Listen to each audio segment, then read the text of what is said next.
Hello, my fiery friends. Welcome to another Fiery Fun stream. I am your host, the Infernoman here, and hopefully you're having a wonderful day wherever you're at. I do apologize if some of you saw that I was going on and offline for just a little moment there. I was doing some little configurations and testings, and I think in the future, for those of you that do watch me on YouTube, I'm going to see if I could try to add on yet another stream to add on a dual one that can allow me to just stream both vertically and horizontally to YouTube. That'll come down in the future, of course. The only reason we haven't been able to fully test it is my rig right now currently is not strong enough to handle that many streams all at once. So I might have to maybe cut one location, but we'll have to talk about that, of course, at a future moment. In any case, what exactly are we playing today? Well, I'm glad you asked. So without further ado, let's just jump into it and show you what we're playing with today. All right. There I am. Okay, awesome. Great. Okay, so, again, sorry for the false starts we had earlier today. Oh, welcome, Dead Splendid. Good morning, and hope you're having a wonderful day wherever you're at, my fiery friend. Again, if you were popping in and out there, do apologize again. I'm just kind of, again, doing some little bits of testing here and there with possibly some new settings for a future stream. But, again, we'll talk about that a little bit later on. But right now, let's go ahead and talk about why we're all here today. So, without further ado, join me today in the Explorer format because one of the most bestest and most funnest of cards, Craterhoof Behemoth, is now legal in the Explorer format. So, you know what? We're going to take advantage of that today. We're going to combine together something that we played a little bit earlier on an earlier deck tech, which is going to be the Elf Ball mechanics.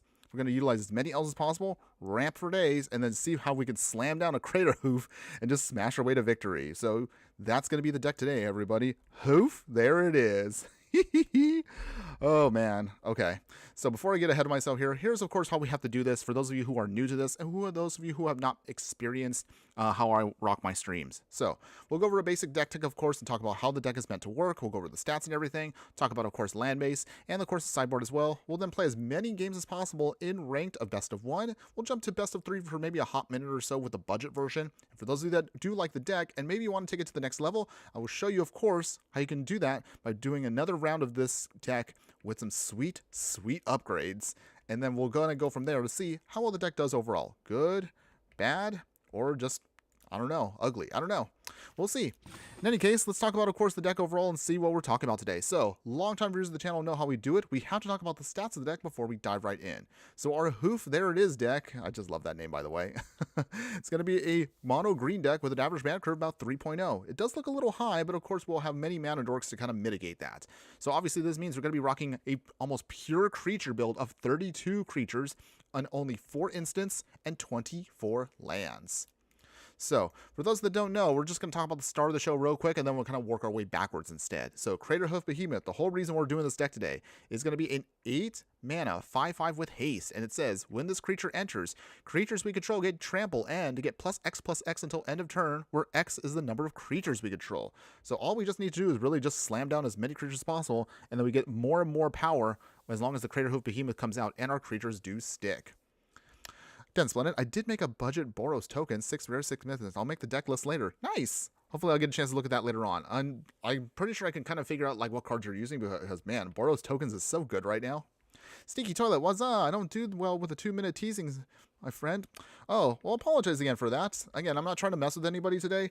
Let's just say right now my schedule was not intended to be at this time frame. I just kind of rolled out of bed and then realized, wait, I actually got a couple of hours before I actually have to get ready for my big boy job. So I figured, you know what? Let's just jump on right now. So again, sorry for the spontaneousness of this. This was originally planned to be a little bit more into the later part of the day, around like 12 Pacific Standard Time. But I realized there's a couple other things I had to take care of also with Mrs. Infernoman. So I just figured, you know, with the misses, we might as well just squeeze this in now while we can. So I still appreciate you joining us, though. And also because I was kind of testing out some new settings today. In the future, I might as well just say it right now. In the future, I'm hoping to do a dual stream on YouTube. So we're going to see if we can try to do in the future a YouTube stream where I can do both horizontal and vertical. For those that are wondering how the vertical looks, if you look at me on Instagram, for anybody that's there right now, shout out to you on Instagram. We're going to have this vertical set up for YouTube in the future. The only downside, of course, is it takes a lot of power out of this PC that I built, and it's not quite powerful enough to do that. It kind of gives me these awkward little warnings of, you're using too much power, so I'm going to have to make adjustments for a future upgrade to my rig down the line. Well, of course, that's going to cost me a lot more money. Until then, however, we'll just work with what we got. So, Sneaky Toilet, appreciate you streaming anyway, bro. Plus, it's not 3 in the morning for me, which is amazing. Okay, that's great. So that means you get to stick around a little bit longer today. So, yay for that. In any case, let's kind of talk about the deck because I'm kind of stalling here. All right, so now that we talked about the Craterhoof Behemoth, let's go over again how we're going to get that out ASAP. So in the 1-drop slot, no surprise here, we're going to be using, of course, our Mana Dorks, Elvish Mystic, and of course, Llanowar Elf. So 8 Mana Dorks, which means we're pretty much almost guaranteed on turn 1 to have one of these out to start ramping.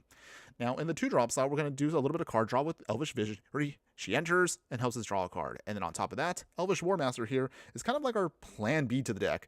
Every time when Elf enters the battlefield, we get to create an Elf Warrior creature token. And of course, this only triggers once each turn. However, even if we can't get the Craterhoof out, we can always utilize Warmaster's ability to pump ourselves up and give all of our elves +2/+2 and Death Touch, which is not a huge pump, but again, the Death Touch will definitely throw our opponent off. So this is going to be kind of like plan B to the deck, but again, we're mostly using this to just go super wide as fast as possible. Now, the 3-drop slot is, again, where the real magic begins. So we'll have Fierce Empath. This is going to help us, of course, dig out our Craterhoof, so no matter what, we'll always be able to utilize this to get out that. So this is going to be great for us. Provides for us another elf, so that's going to help us. We'll have Llanowar Visionary here. It is a mana dork, and it also helps us draw a card, so we can keep churning through our deck. And again, we want to make sure we can keep ramping, so we're going to throw in Spring Bloom Druid here. And again, this is very budget-friendly. Creature enters, we sacrifice a land, and if we do, we get to dig out 2 basic lands and put them onto the battlefield tap. So this will help us kind of speed up the clock, if you will. And then in order to help us do all this a little bit faster, we are going to throw in a little set of Collected Company here. So this also kind of hedges our bets against maybe if we're going a little too wide and cheeky with Elvish Warmaster, our opponents are probably going to blow up the board. So to anticipate that, we can always use a Collected Company to help just throw out some more elves and kind of help us rebuild much more faster. Once everything's built, set up, and we have just enough, we'll then slam down a Craterhoof, and then hopefully we'll just smash our way to victory. No problem. But in order for us to do that, we will need to make sure we kind of make some tweaks here and there, because obviously this kind of game plan works great in best of 1, but I've realized with my testing, it kind of fizzles a little bit in best of 3 because opponents know exactly what we're going to do. So we'll have to do some modifications when I get to the sideboard. Before I do that, of course, we'll talk about the lands. So obviously it's going to be pretty much all forests because this is a budget deck, and then we'll throw in some secluded courtyards and unclaimed territories. These do look weird for a second here, but hear me out. These, of course, will name We'll obviously name elves, but why are we using this? Well, once we get to the sideboard, I'll kind of explain that in a bit. Dance Planet. Elves, I do remember getting stomped by them. Also, a lot of mono green decks starting to play Ulamogs for some reason, so you have been warned. Yeah, I'm aware of that. Originally, I was going to think of doing a ramp deck with that, but that was kind of boring. Not to mention, again, Craterhoof we played in the past, but we've never had the chance to utilize them in the Explorer format. So you know what? I figured, why not? Have a little bit of fun with it. I'm not expecting to, have this shake up the meta, but it is hilariously fun to get down a Craterhoof and smash through our opponents. So I'm hoping to at least do that at least once today. In any case, for those of you that do want to play this in best of 3, we are going to do some minor tweaks to the deck to kind of help us hedge our bets. So we'll throw in some Tormod's Crypts here. The reason why we're using this one is it doesn't cost any mana, although our whole deck has a ton of mana. I want to be able to throw this down for free because we want to make sure we can be efficient with our mana base, so that way we can have enough to do the Craterhoof, and of course we can do some Graveyard Hate. Reclamation Sage, just a couple copies of this, just to when it enters, we can then destroy an artifact or enchantment. We'll have some Elvish Ambushes here. If we need to go a little bit wider, maybe our opponent's going crazier with tokens, we can then bring in these to help just buffer our whole elf army and just hopefully just overwhelm our opponent. If our opponent is getting a little too aggro while we're still trying to build up our game plan, we're going to throw in some Blinding Fogs here. This can prevent all damage that would be dealt to creatures this turn, and also we'll gain Hexproof, so it gives us a little bit of extra protection, if you will.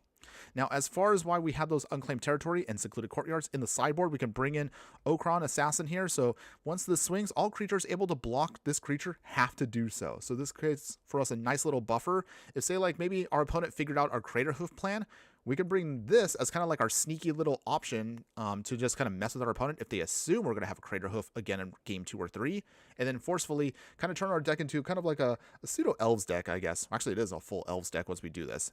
And then helpfully with that, we can also bring in some Shaman to the packs to replace the Craterhoofs, so we can just life gain and drain our opponent out if we need to. So this is, again, kind of be an alternate way, just depending on what our opponent does. But ideally, we just want to see how many times we can just smash our way through with a Craterhoof Behemoth on the field. So that's the whole deck, everybody. Is this plan even doable on a budget of, I think it's like only, what, 8 rares? I mean, okay. Actually, no, it's 12. Okay. So it's 8 rares and 4 mythics. And I think the whole deck total, if you want to play with it in paper, I think is like $70.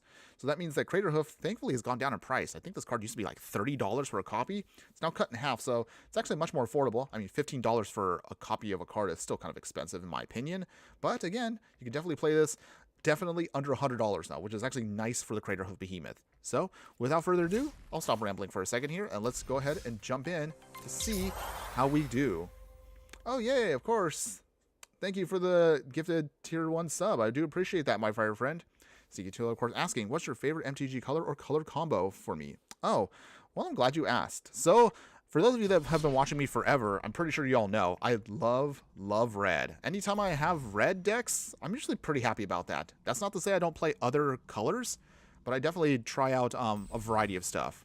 But red is what I always kind of circle back to at any given point. It's just the color I like. So, oh wait, did we play with the upgraded version yet? Whoops, hold on one second. That'll come a little bit later on. Whoopsies. Not a big deal, everybody, not a big deal. Okay, so real quick, try this one more time. But yeah, and then color combination wise, we will usually, anything that kind of mixes red. So I definitely like Is It, but I haven't played Is It with a while because I've kind of gotten bored of the color. So recently, I would say Rakdos. Rakdos is definitely my go-to color right now.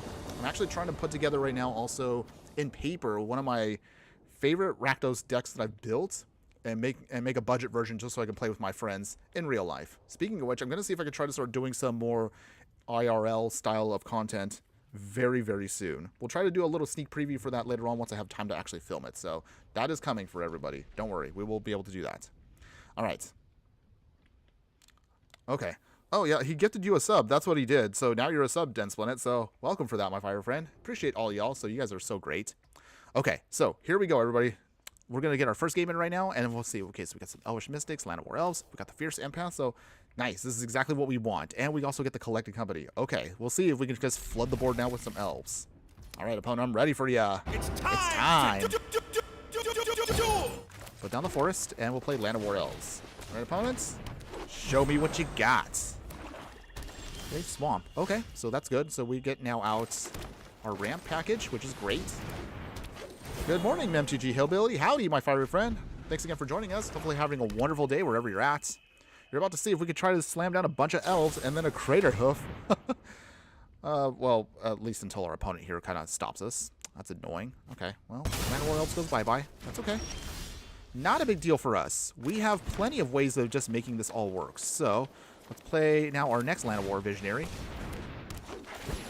We'll draw a card. Spring Bloom, that's good. So we can then start building up our land base.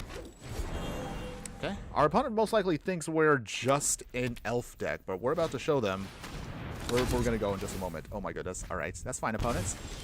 Get a little cheeky there. Play elf. We will just do some swinging here just to put pressure on our opponents. And we'll pass. If our opponent has any kinds of things they're going to slam down, thankfully we have 2 Collected Companies. Okay, Archfiend the Dross is coming. No problem. And then we will Collected Company now. Oh dear, we only got 1. Wow, really? Come on, deck. We have tons of elves. This is better than nothing. Okay, in any case, that still helps us out a bit. We'll put down the Forest.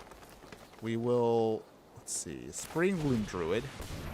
We want to make sure we have enough lands to pull this off. So we will sacrifice the Forest. Get 2 Forests. And then I guess we'll do it now. Here's Empath. So obviously this is going to get telegraphed like a ton, but we got to do it. Get the Craterhoof. No attacks just yet.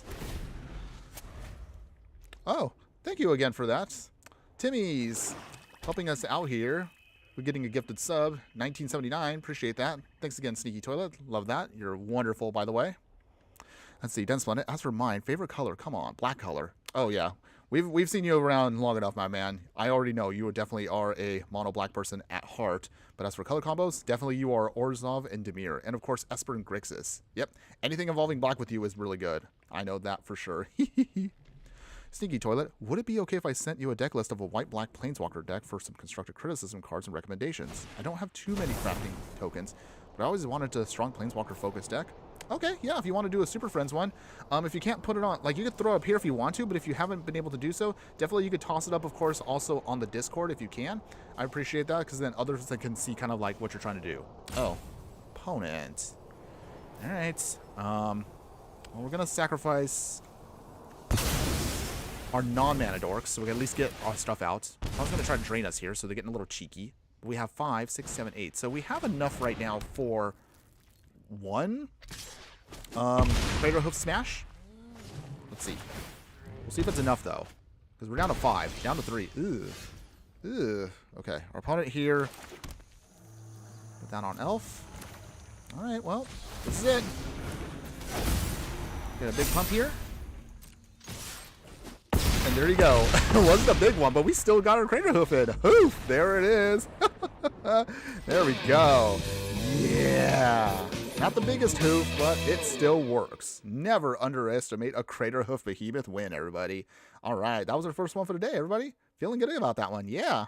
Even on a budget. Even on a budget, you can still hoof your way to victory. Man, that combo was wild. Yeah, it was nice. Yeah. I honestly didn't think we had enough. I had to kind of count for a second. I'm like, oh, I think we do have enough to pull this off. But yeah, even on a small level, people forget that both the Craterhoof and the L's will all get the pump. So that's actually pretty nice for us. The only thing this deck may get awkwardly trounced by, and we don't see it too often anymore, but if anybody has an Elish Norn, that's when the deck kind of fizzles. I actually have had one time an Elish Norn on the field, and I did manage one time to actually fizzle someone else's Craterhoof, and they salty scooped on the spot, so that was hilarious. So it is possible, although we don't see the card too often anymore, so we'll see. But you can definitely see the deck does work. All right, Forest, we'll get started. All right, opponent, show me what you got. It's time. Feeling good today. Feeling good this morning. Yes, love me some solid all-rounder colors, and also black is nice, soothing color that works with everything. Yeah, I do need to also put up, there was another video I wanted to do, now that you actually reminded me.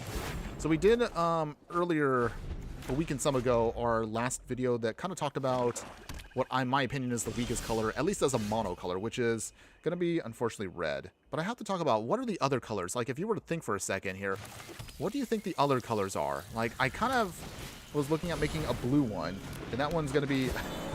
is blue the most hated color in the game? And then I would have to think, like, so then what would then white, black, and green be? Like, is one of them considered the most balanced color? Is one of them the best color? Is one of them broken? I don't know. Like, when you think of the other mono colors, what is the first word that pops into your head? So, unfortunately, I do like red, but I still think it's the weakest color, just in general, based on what the other colors have in comparison. All right. So, our opponent here is going to be playing the bounce deck. So, yeah, they're bouncing stuff back and forth. That's okay. As long as we can get to our hoof, we should be good to go here. Okay, opponent is going to trade us. That's fine. Got another Spring Bloom. That's perfectly fine. Okay, so here's how we do this. So, Spring Bloom first. We just need to start ramping out everything. Sacrifice a forest. Get our land ramp package going.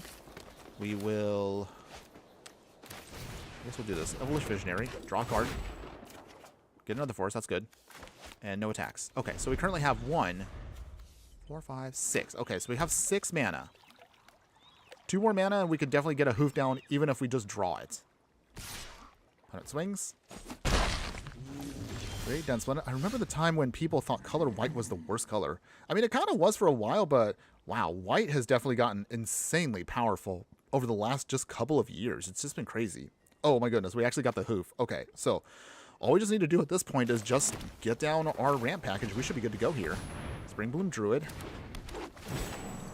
We'll sacrifice another forest.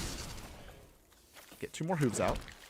Actually, I meant to say 2 more lands. I don't know why I said hooves. Okay. In any case, Elvish Mystic.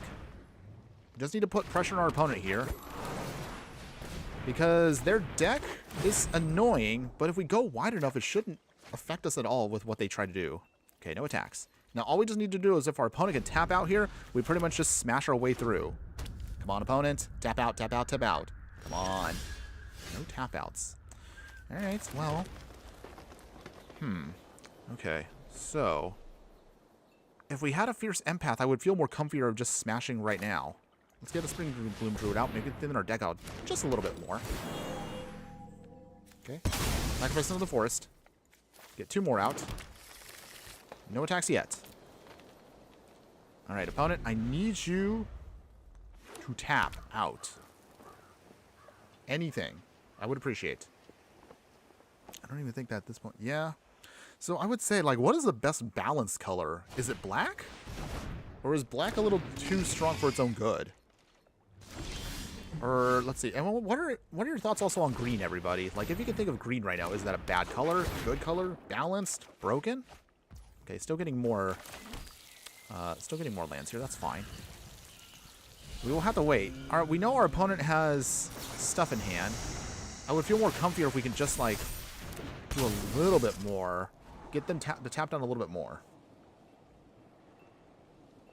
Opponents. Do some card draw there. That's fine. All right. Opponents. More tap lands. They're surveilling. Okay. Come on, deck. We got the Craterhoof in hand, but I need our opponent to tap. They're still not going to tap, are they? Okay. All right. So this is good right here. We got the Fierce Empath. That's actually what we wanted. So here's how we do this here. We're going to try round 1.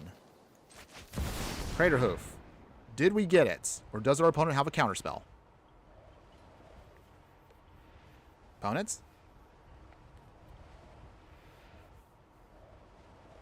Opponents? We got it?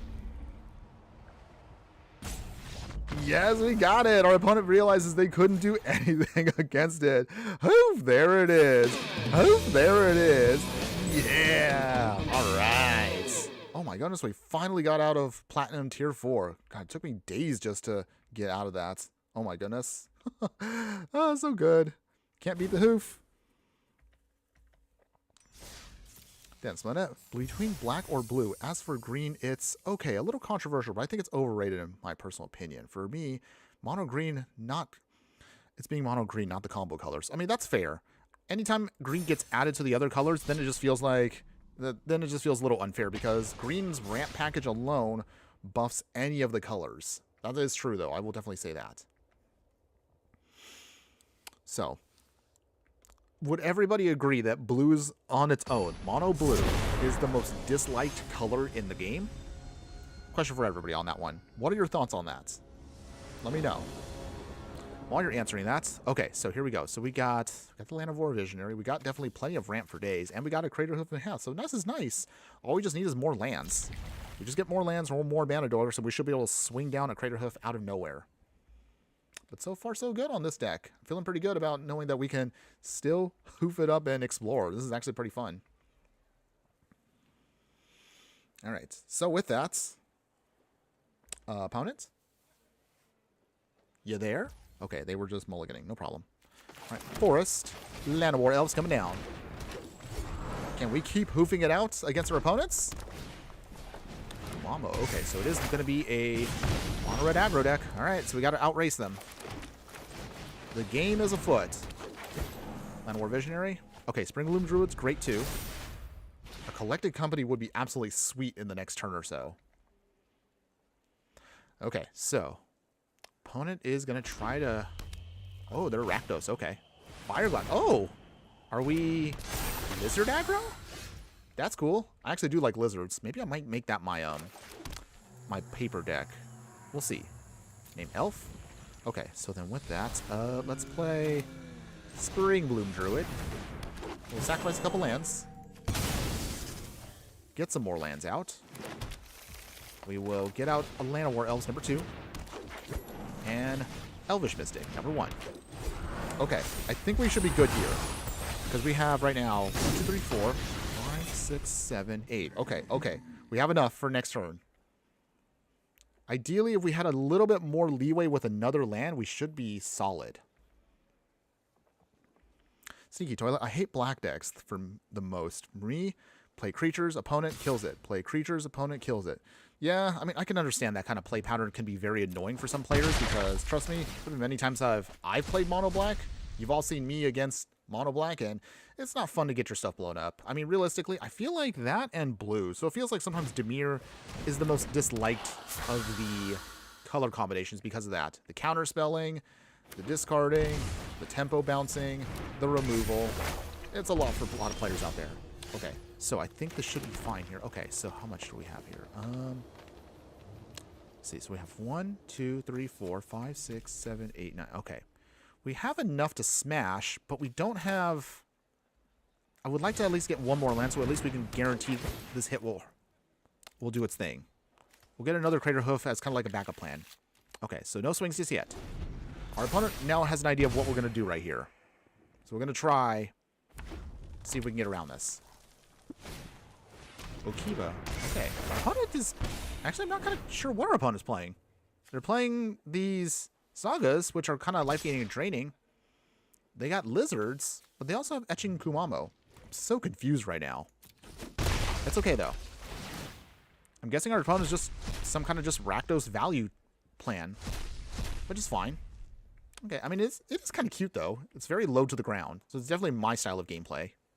Oh, they got the Fatal Push. All right. So that means that goes by one of our mana dorks. Joy. Yep, no surprise. Elvish Mystic, go bye-bye. That's okay. We got another Elvish Mystic. So, let's see how we do this. I guess we'll just go now. Hoofing it out.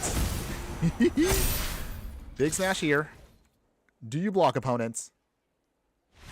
No, they don't. They don't even bother. Hoof, there it is. Hoof, there it is. Hoof, there it is. Very nice. We got him again, everybody. Small little hoof victories here and there, but they are working. They are definitely working. This is hilarious. I'm not even a mono green player, but I'm having a lot of fun with this deck.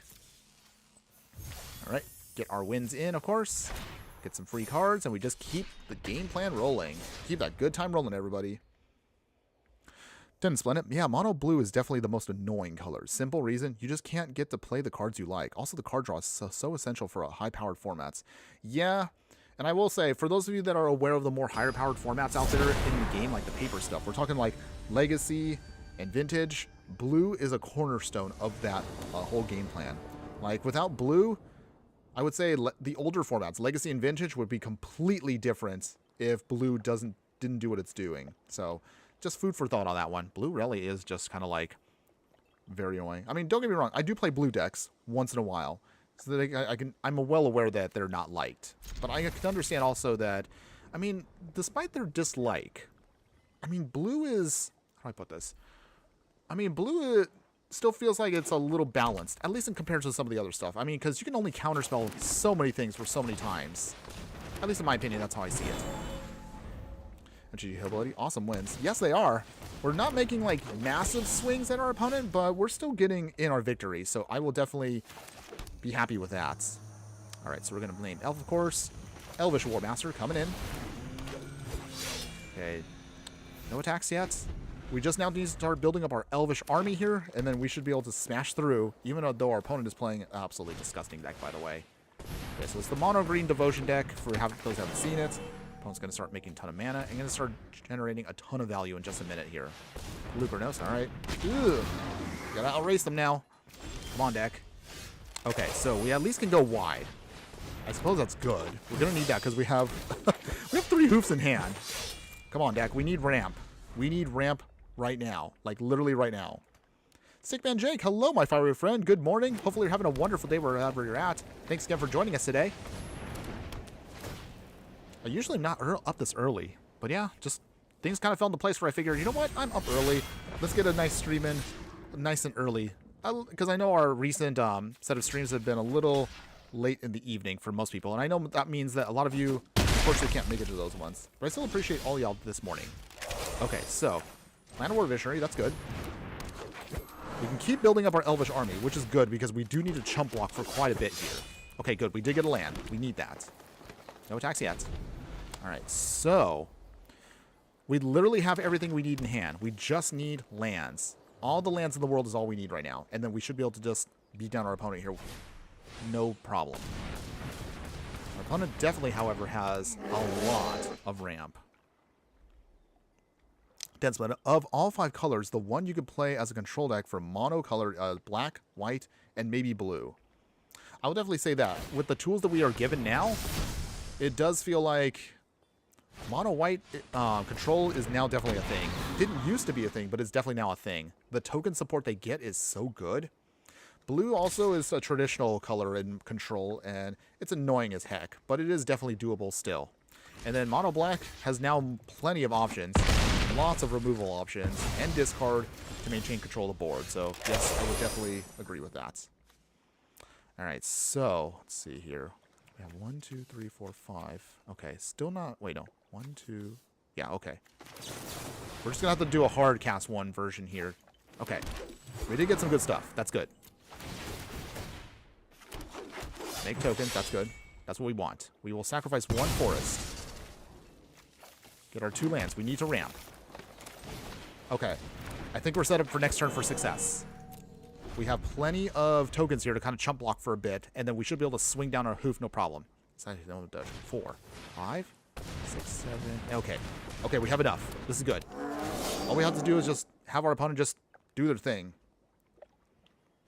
Oh, this is going to be so sweet. Oh, dual ley lines? I mean, that's a little excessive opponent, but okay. I think our opponent kind of sputtered here because they're throwing out everything, which normally is absolutely terrifying. But with what we're about to do right now, I think we can get through. Okay. So let's see. They flip that. Wait. They're just going to swing it? Okay. That's fine, I guess. I don't know why they did that, but okay.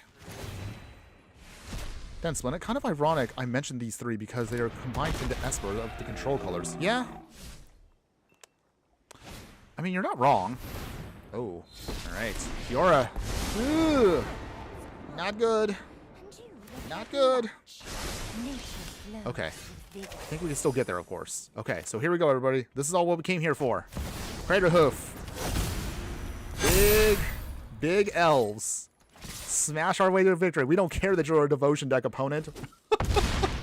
Our opponent probably figured out what we were trying to do anyway, so. Poof! There it is once again. Hoof, there it is. Hoof, there it is. Hoof, there it is. Whoop, whoop. Hoof, there it is. Oh, my goodness. Wow, we're smashing our way through this like it's no big deal right now. Oh, my goodness.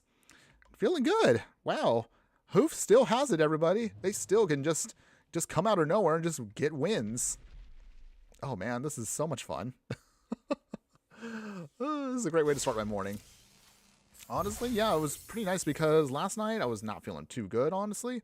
Just had some personal issues, so I was feeling a little sad. But thankfully, again, this morning has been very nice for getting a bunch of wins here with this deck. At this point, even if I get a bunch of losses, I don't really care anymore because the deck has definitely proven what it's trying to do, so that's good for us.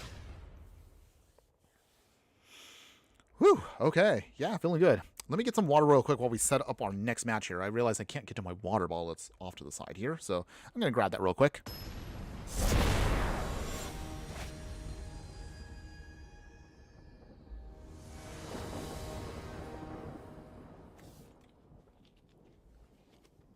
Ah, much better. Okay, so what do we got here? Okay, so we definitely have plenty of lands. We can draw into everything. Spring Bloom, Collect Company. Okay, this is good. One of the good things, at least, about a deck like this is just, even on a budget, we have no problem usually ramping out everything we need. The only thing that kind of messes with us is if we've yet to run into an opponent that has Wrath, so we got to be mindful of that. Can't get too cheeky at times because we may run into that at some point today. But until then, we'll just keep doing our thing, and that hopefully should be enough. Dance Blend, then I'll grab a can of Coke myself. Oh, that's right, I keep forgetting, yeah, since you're halfway across the world, you're on a much later time frame than me. Our opponent blows up our Land War Elves there. Not a big deal. It's fine. We'll just rebuild from there. Elvish Visionary. Drawing another card. Alright. Land War Visionary. That's good. Sneaky Toilet. What's your highest rank has been so far? So, okay. So, as you ask that Sneaky Toilet, are you asking in just general, like, lifetime playing Arena, or just at least in the past season? Okay. Let's see. We'll play Elf. Let's see. And then Land War Visionary. In general, I actually have hit Mythic before. but I was only able to hit Mythic when we were all stuck at home during the year of 2020. So during that time, I had all the time in the world when I used to actually, like, when I had no idea what I was doing when it came to live streams or content. In those early years, I had plenty of time to rank up, so I actually did do that on stream a couple times. I didn't get the stream to go on Mythic, but definitely I do have a screenshot of that. I made it to Mythic with, of course, my favorite. It was a mono red aggro deck. I actually do have the screenshot, so I think I will leave it maybe in the Discord later today. I'll show off that little thing. That was back in 2021 though, so that was a ways away.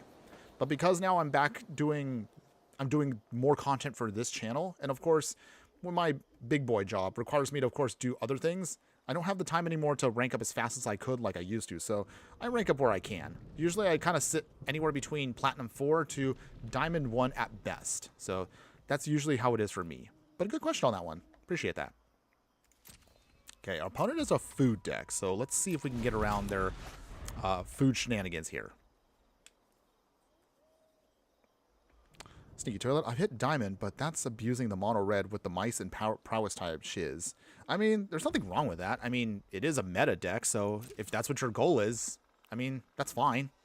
I'm not ashamed of, you know, copy pasting meta decks. I mean, we've done it a couple times here. We've made budget versions of them, and we kind of just fudge them a little bit to kind of see if we can still pull off some of the powerful decks in the formats on a cheaper amount of cards.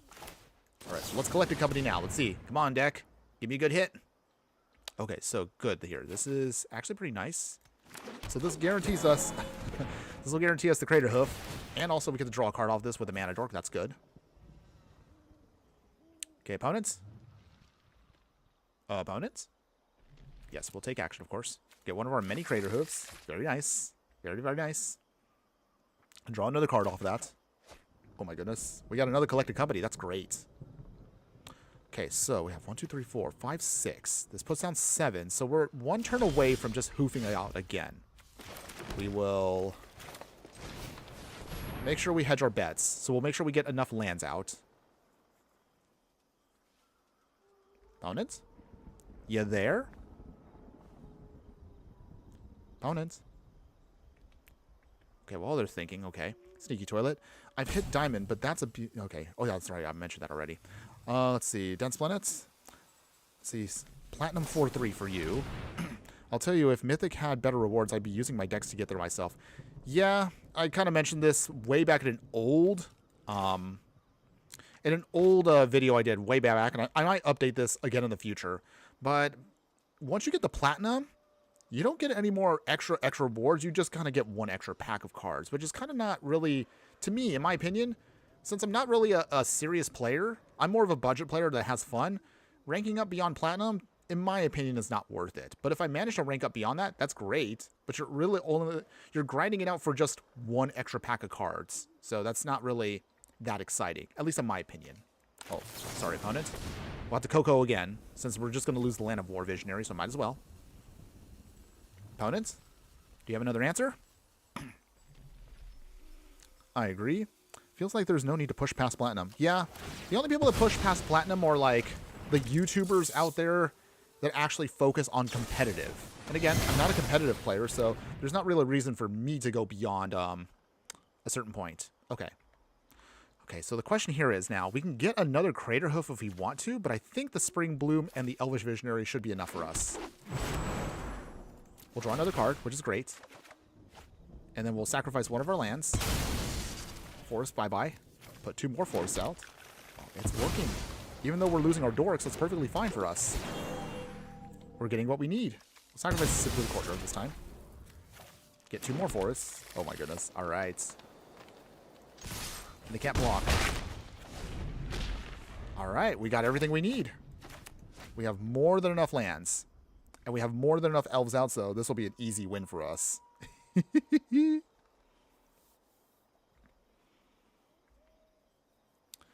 see. Oh, Sneaky Toilet. I just wanted Diamond because I knew I could. Red deck is too OP. Although I'm sad they banned the red ley line. That was just mega OP. Honestly, I liked the ley line version, but also I just felt so dirty playing that deck. Best of 3, you could still play it if you want to. That's fun. Still thinking of making Esper Elspeth deck. I just have no idea what I'm supposed to do with it.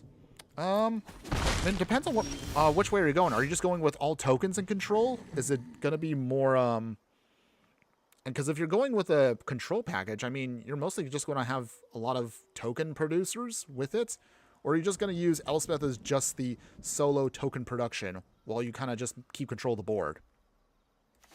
Any case, while you answer that question, it's time. We've got it in hand. I'm sorry, opponent. You are hoofed. Yes. Yes. The hoof cannot be beat. Go ahead, opponent, block. Sure. Block for days. Don't care. Because you just got hoofed. Hoof. There it is. Hoof. There it is. Hoof. There it is. Whoop, whoop. Hoof. There it is. Oh, man.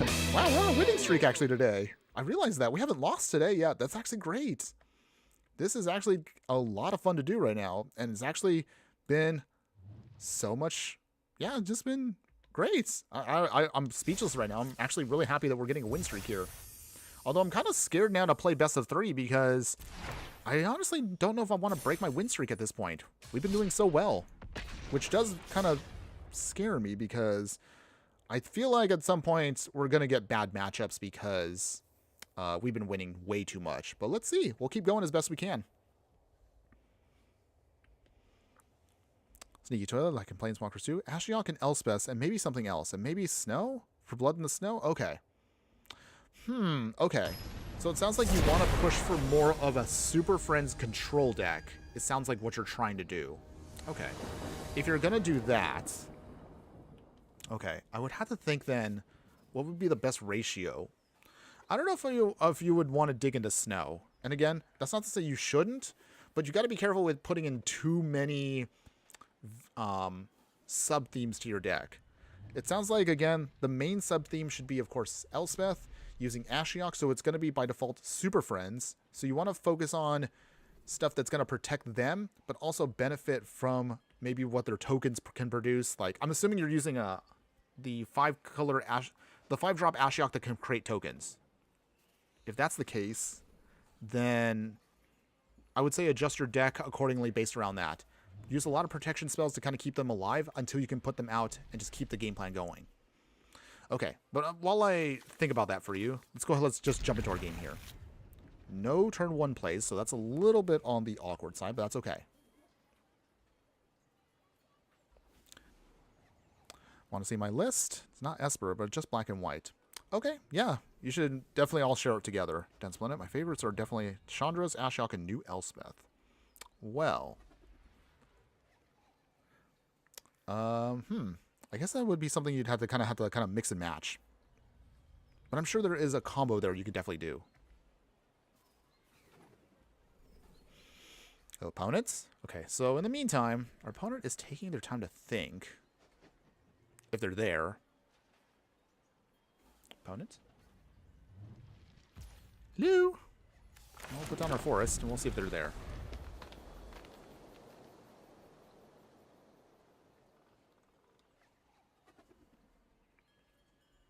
Okay. Opponent, are you there?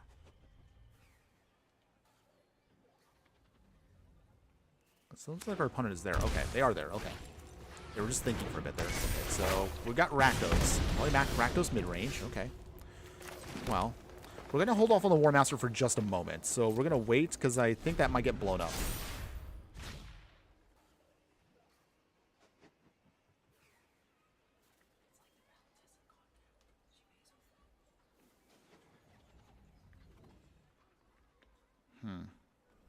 Opponent's taking a long time to think.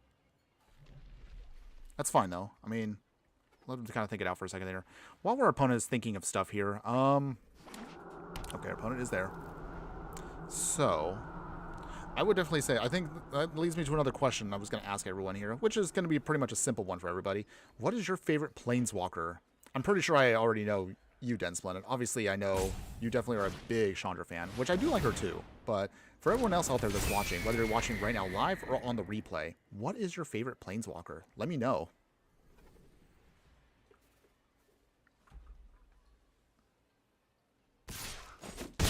Alright, opponent is getting a slick shot show off on. Alright. So, play elf. So we need to start getting our package going quick. Oh, I realize I kind of did this backwards. Oops. Okay, this might be our first loss today, everybody, because I already kind of misplayed a little bit there. I should have played War Master first, and I should have then put down the Elvish the Land of War Elves to get us another token, but that's okay. Stickman Jake. Nissa. Okay. You like your mono green rampant package there? Or you just like her lore? I think that's also another question I ask. Do you like the character for their gameplay style? Or do you like them just because of their character design? Do you like them because of the lore behind the character? Or a little bit of everything? Let me know. Alright. Meanwhile, our opponent is definitely just telegraphing their aggro deck here, which is not good for us because we cannot block that right now. Ugh. Not good. Opponent is swinging. Actually, this might be a bad block for us. I might have no choice. Because if I know, they have one more mana open there. So that's going to be 14 to our face. Ooh, not good. All right. I don't want to do this, but we're going to have no choice.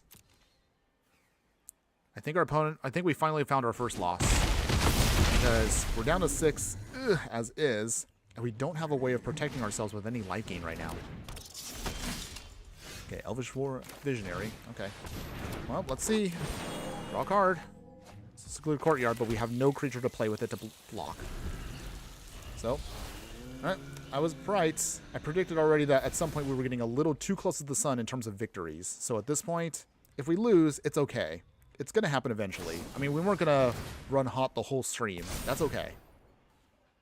Yep. There we go. Alright, opponent. I'll let you do your thing. That's fine. I'm not even going to bother blocking at this point. Wait, what? Okay. I'll be right. Okay. You got a free win there, opponents. Alright, that's fine. First loss of the day, everybody. But again, it's not a big deal. We've already gotten quite a few wins, so it's fine. I'll take it. In the meantime, however, let's. I did say I wanted to do at least one best of one. So now that we got our loss in, we'll do one best of 3 with the budget deck, and we'll try it out.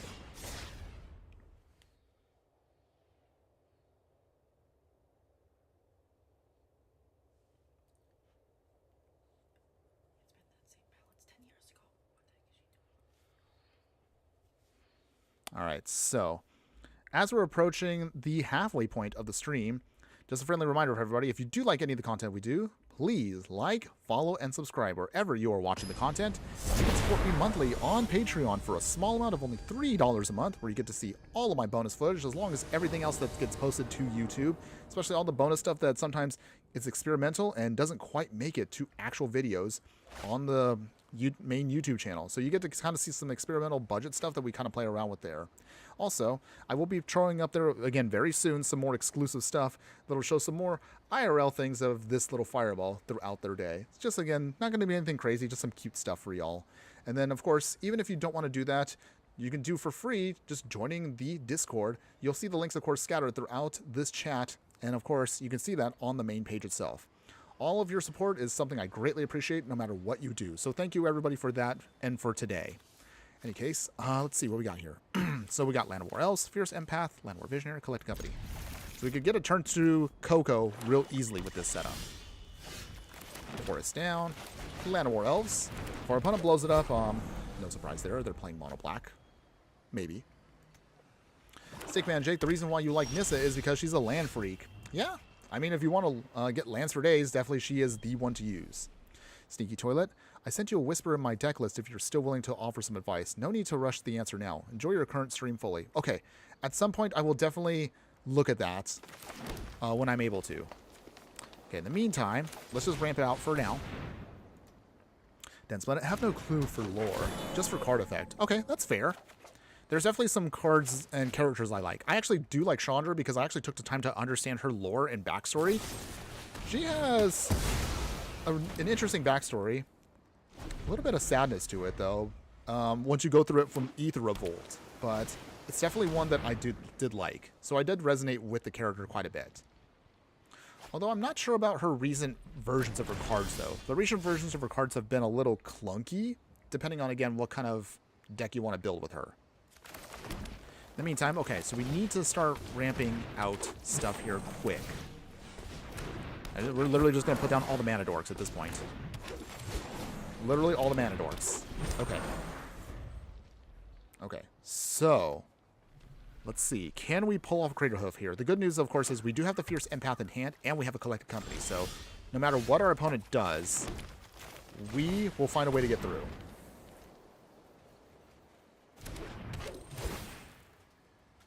So the only awkward part about this is our opponent has knows completely what we're going to try to do here, which is we're going to try to hoof our way to victory. But until then, it's tempting to swing. But I'm going to wait. Well, actually, hold on. When we can afford to swing with 2 cards. Just 2. Just 2. Yeah, oops, all elves. Our opponent probably thinks we're literally just an elf deck right now with Collected Company. But at the same time, I mean, they already know the Craterhoof is coming. So... Oh, they took out the Fierce Empath? Wait, why would you do that, opponent? That was like the weakest elf for us to lose. But I mean, that's fine. I'll take that. Opponent? Okay, so, Collected Company. If they have the counterspell, they have the counterspell. So be it. Opponents? I have no idea what you're playing. Oh, okay, so they didn't let us get it off. Okay, I'll take that. I feel like our opponent's kind of messing with us here. Like, they're not really playing anything because they assume they might lose, and they're going to try to anticipate sideboarding against our game plan. I feel like that's what they're doing right now, because they haven't really played anything. Am I wrong, or am I just being crazy? Okay, so we got the draw. Okay, we got the Elvish Wardmaster, which is nice, but at this point, we probably don't even need it anymore. But either way, a win's a win, so I'll take it. Opponent. Anytime now, opponent. Hello? Okay. Alright, there. Get our 2 forests. So now we have more than enough. I'm assuming, of course, our opponent probably is waiting to counterspell the Craterhoof. That's what I'm assuming they're going to try to do. Because there's no way they would have let us get that many mana dorks out without some kind of option. And they have 5 cards in hand. They don't know our last card here. But, okay. So, we came here to hoof, so let's try. If we don't get it, we don't get it. But I assume... Fairy Mastermind. Oh, so are they a tempo fairy deck? I have no idea what our opponent's trying to do here. They've been very secretive, which makes me a little on edge. Okay, so they did... Okay. Pay the 2, but it doesn't really matter because we still lose the hoof. Okay, that's fine. At this point, you know what? We'll just swing. Get some damage in. We can get down the Wardmaster and still pump afterwards, so it's not like we don't have another game plan here. Oh. We have another hoof. You know what? Let's try it out. Again, if our opponent still has more counter spells, we could just... Oh, there we go. Yes! They didn't have what it took to take down a second one. Okay, so we got game 1 in. Victory. Now, okay. If our opponent knows we're going to try to hoof here, do we switch it up and then go with... Take out the Craterhoofs and go with a different game plan? Maybe we might want to mess with them a little bit here. Let's see. The hoof plan did work, which is great. Sneaky Toilet, your opponent has mentally abandoned this match. Possibly. I mean, they probably looked at it and be like, I didn't want to deal with this. Or they probably assumed, hey, I'm going to lose the first one. I'm just going to throw the match, try my best to fight, but anticipate what to sideboard in for game 2. I don't know. Either way, we're going to try to mess with them a little bit here and see if we can kind of plan accordingly for that. So we don't need the Fierce Empaths anymore. Okron Assassin comes in, and I guess... I mean, we don't need Reclamation Sage per se, but Elven Ambush might help us out here a bit. We'll try that. So we're going to take the hoof out for a moment here. We're just going to now go pure elves, just to see if our opponent tries to outmaneuver us. Just a little bit. Dennis, let me tell you a fact. Dimir is a good color combination, but the reason it might get higher win rate is because people just say, nah, I'm done. I mean, you're not wrong about that. There have been many times that I sometimes get into a match against Dimir, and I'm just like, I mentally do not want to do this right now. So you may be right about that one. So, Yeah, I will definitely say that's possibly a thing. So now that our opponent knows what they're doing, they're probably going to throw in all of their spot removal right now. Watch. Do they have the Fatal Push? Maybe? I know you have it, opponent. I know you do. You have removal. Yep. No surprise there. Okay, so now we're in an awkward spot because we did need that mana dork to actually go off here. Deep Cavern Bat. Alright. Our opponent is prepared for us now. They don't know all of our deck, but they did get a good chunk of it from the last game. Opponent obviously can tell that we don't have any lands in hand, so this is going to be really awkward if we don't get something. Okay, so we did get a mana dork, but they can keep us off balance now. Nope, we didn't get the land, Sneaky Toilet. Ugh, we got a little greedy, and our opponent is going to take advantage of that now. But they aren't exactly going to be a huge threat right now. It's going to be a little while before they build up to something, so we just need to get a land. I mean, we have a lot of lands in the deck. We have 24 lands. So I'm really surprised we're not getting more lands. Come on, deck. Don't fail me now. I mean, we can still lose game 2 here, but we can still go to game 3. We'll see what they do, though. Our opponent is hitting us. Okay, we did get a land. That's fine. So we're not dead. We can still rally back. Draw another card. Land of War Elf. Oh, sorry, Land of War Visionary. Okay. We need another land, though. Opponent is swinging. They're going to start eating our elves, though.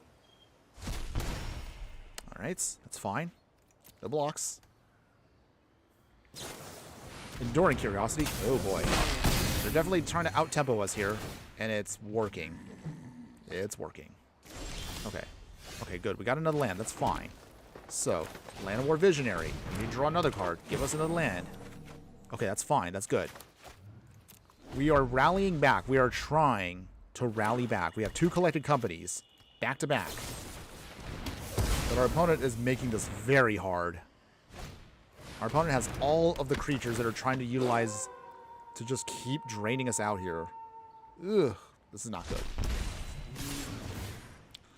Stick Manager, I can run 27 lands in one of my decks. Oh, wow, that's a lot of lands. Is that some kind of... like landfall deck? Gotta believe in the heart of the cards, yes. But we're kind of fizzling out here pretty hard. I mean, I'm gonna try.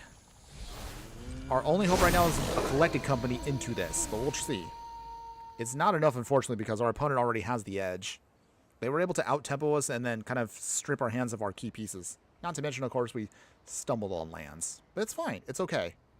Even if we lose, again, I'm not angry. But after this, we will definitely jump to the upgraded version of Elves, which definitely gives us a lot of much-needed power boosts and some better support overall for what we're trying to do. But so far, I can definitely say, even on a budget, best of 1, we were rocking pretty good there. So I'm pretty happy about how this all turned out. But our opponent right now is thinking, do they swing? I'm most likely they're going to swing. Slow Gurk. Oh, okay, it's a Slow Gurk deck. Okay, that's cool. Then I usually do 26 lands myself if 2 or more colors. 24 if mono. Okay, that's fair. 26 would be good if you're playing... Well, I mean, you mostly play mid-range and control decks, so I can understand why you do that. So that makes sense for a control deck. Opponent, does he have any other options before I collected company in? Come on. We'll try. We're going to try. Psycho Juggernaut, hello, my fiery friend. Thanks again for joining us today. Hopefully you're having a wonderful day wherever you're at. Sneaky Toilet, my Zur Overlord deck has 25 lands, and I thought that's pushing it. I mean, again, it kind of really depends. Like, I played enough now where I kind of know where land base I probably should be at, although sometimes I kind of still make mistakes on not having enough lands. But I've been doing a lot better recently with the lands that, at least kind of sculpting our deck properly to have enough lands to cast what we need. Alright, if they counter this, we're dead. Oh, okay, so we did get it off. Okay, so this does help us out a little bit here. So we're not completely out of this match. We can make a token, so that does buy us time. And also we get some lands here, so sacrifice a forest. Okay, so again, we're not out of it just yet. We can block. Block. Block. And block. Literally just have to block with everything. Ugh. Opponents? We would go down to 2. Oh, they ninjutsu. Oh, jeez. Alright. They got us with the Kaido Ninja Swap. Wow. I just got Naruto'd, basically.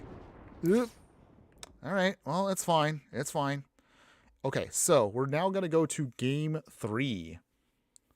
I don't think there's really a point for us to doing the Craterhoof. We want to keep ourselves low to the ground because our opponent is just going to just do our thing. I mean, our mana curve is 2.5, which is high, but we have tons of dorks, so we can still manage what we got.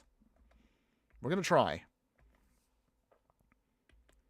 Dense planets, you either flood or drought. Our opponent had everything to deal with you. Yeah, and again, ironically, because we've been talking about it, they were demure. They had enough tempo and enough good mid-range options to kind of just mess with us there. So it is what it is. It's okay. Again, if we lose this match, we were already on a hot streak earlier in best of 1, so I'm not going to be mad. The deck definitely has proven you can still hoof on a budget in Explorer, so I'm still satisfied with that. This at this point is morely just...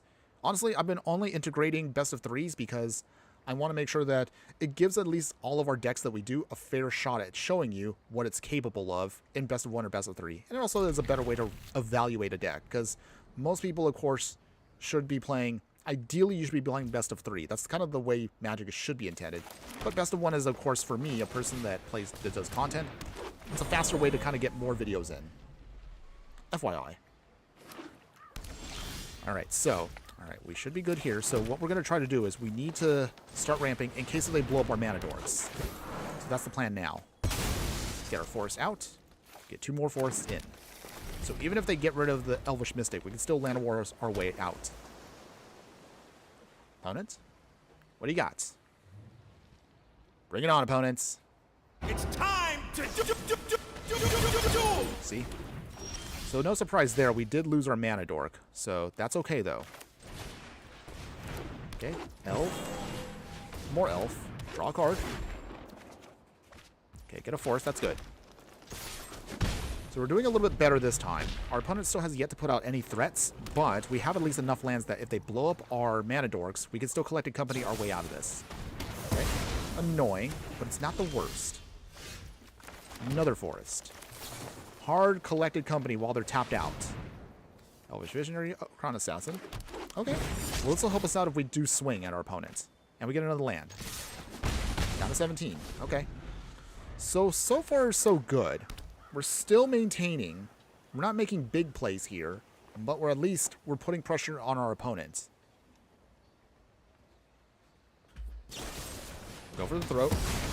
Yep, our opponent is trying to keep the board clean. No surprise. Okay, another Land of War Visionary is great. On Elf. Do they counterspell, or do they have a tempo play? Okay, draw a card, that's good. Another forest. Let's swing here to see what they do. Gotta get cheeky here for a second. Down to 14. Land of War Visionary number 2. Does this stick? Or do they counterspell? Okay, nice. Okay, we get to draw again. Okay, so good news now, this time around we have all of our lands. Our opponent is just now focusing on just blowing up all of our dorks, but we have plenty of lands out now, so this is working out fine. We just need to close out the game. That's all we need to do at this point. Okay, opponent's going to start eating our cards. Annoying, but this is fine. So, Shaman of the Pack to drain him out a little bit here. Down to 10. Elvish Mystic. Nothing yet. Oh, we're so close. If we can just get... Okay, the Deep Cavern Vat doesn't do anything, but that does show our opponent that we have nothing in hand. So we need to hopefully draw into our next option here, whatever it may be. Okay, and then we can't afford to have this Graveyard Trespasser keep doing its thing, so we're going to chump block it now. So it's gone. Okay, that's good. Unclaimed territory on Elf. Alright, so got to keep applying our pressure to our opponent here. Can just our small little elves do this? We'll see. Opponent's got 1 Deep Cavern Bat and 2 cards in hand, and now they're kind of stalling a bit. Did we get them? Did we manage to outvalue them? Opponent? Opponent? Are you there? Lou? Okay.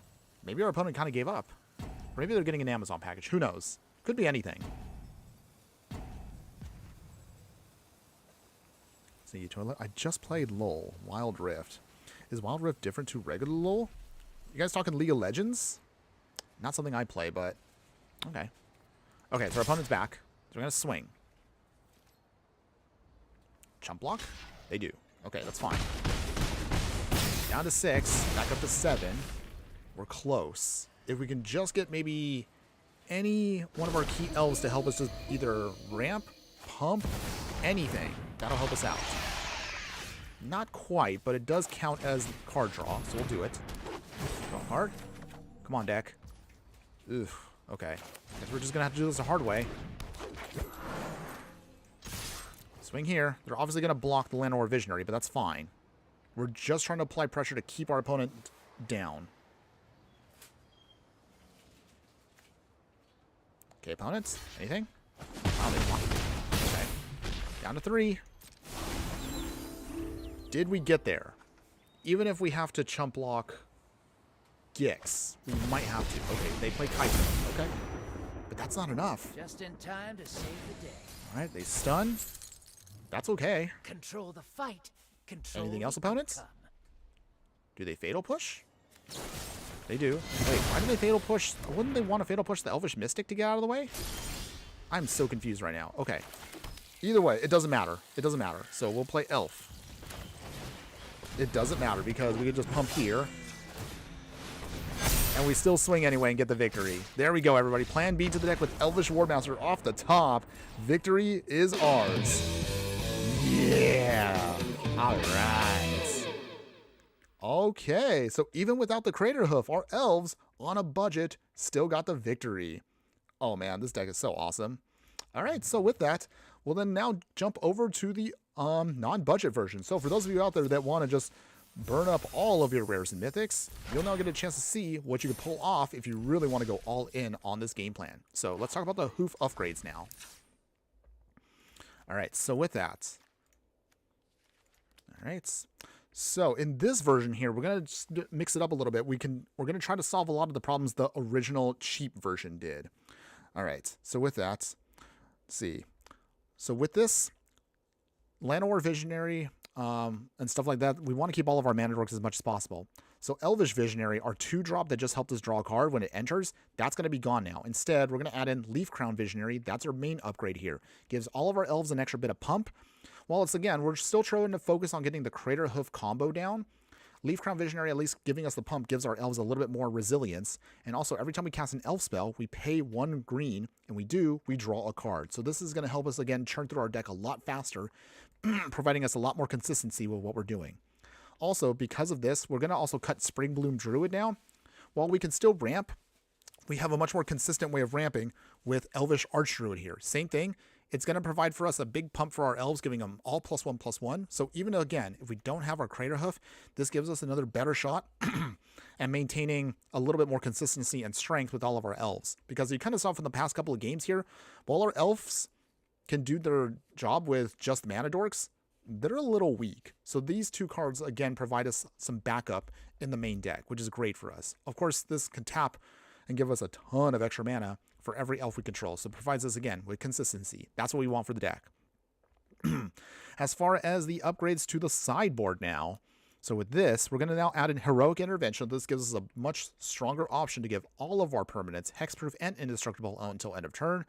For that, not much else we really need to swap out. We're going to add in actually Glissa Sunslayer as kind of like a mid-range option here. She can do great on her own. So this is actually one of our cards here we can kind of utilize to kind of just mess with our opponents, because First Strike and Death Touch are pretty much almost a very hard way of defeating our opponent here. So with that, We'll also otherwise keep in our other plan B to the deck, Shaman of the Pack. So this is actually pretty much solid right here. It's just going to give us a little bit more of a robust option for our elves while still allowing us to do our Craterhoof shenanigans. And of course, the sideboard will get some options here. We're now going to upgrade to Cavern of Souls because as expensive as this is in paper, if you can afford it, this definitely gives all of our elves a lot more strength because now our elves cannot be countered. And you can probably afford maybe one of these to name under Beast to ensure your Craterhoof also cannot be countered as well. So this is actually good for us. And to round out our package, if everything falls apart, Mutavaults here kind of round out things here because it technically isn't a creature land. It becomes all creature types, including elves. So this also can get the benefits of the Archdruid and the Leaf Crown Visionary if we do turn this on. So, but that's otherwise our other game plan here, everybody. Let's see if the upgraded version is going to take us to the next level. So we'll then jump into, of course, Elf Explorer Play. I'm sorry, Explorer Ranked. And then let's see if the upgrades do anything better for us. Standard MOBA things. Glissa is definitely my favorite card in MTG so far. Yeah, she is. She's a powerhouse. Definitely a powerhouse. I haven't done it yet, but I do want to still at some point put her together with some kind of Golgari mid-range pile. I mean, she alone is incredibly powerful. A little insane at times against creature decks, but definitely she can lead a whole deck if she wanted to. Sneaky Toilet, if your deck is so elf-focused, have you considered 3-Tree City? You know what? That's a good question. I think I might test that out maybe near the end of this stream. Maybe a copy or two. I don't like... It's good, but at the same time, it can be clunky because, as you see, if you have matchups where your opponent blows up your creatures, then the card feels like it weighs down your mana base. But we have a high enough mana base where I think we can afford 1 or 2 in the main deck. I'll think about that, of course, as we play now here. So for this, okay, Capricorn Courtyard, okay. Elvish Mystic. So let's see here. We could name Cavern of Souls with Craterhoof, but I guess it really doesn't matter at this point. Okay, our opponent is... Oh, okay. They're Teamer. Interesting. Okay, so they're a lands deck for sure. So we're going to have to be mindful of that. So... see. You know what? I'm going to name it on Beast. That might seem a little early-ish to do that, but we need to do this a specific way. Land War Visionary. We draw a card. Okay, we got a land, which is good. So, game plan now is we just build up our elf army, and we should be able to hopefully hoof it out very quickly here. Our opponent is going to try the lands combo here. I forgot which one it was, but I know which one they're trying to do.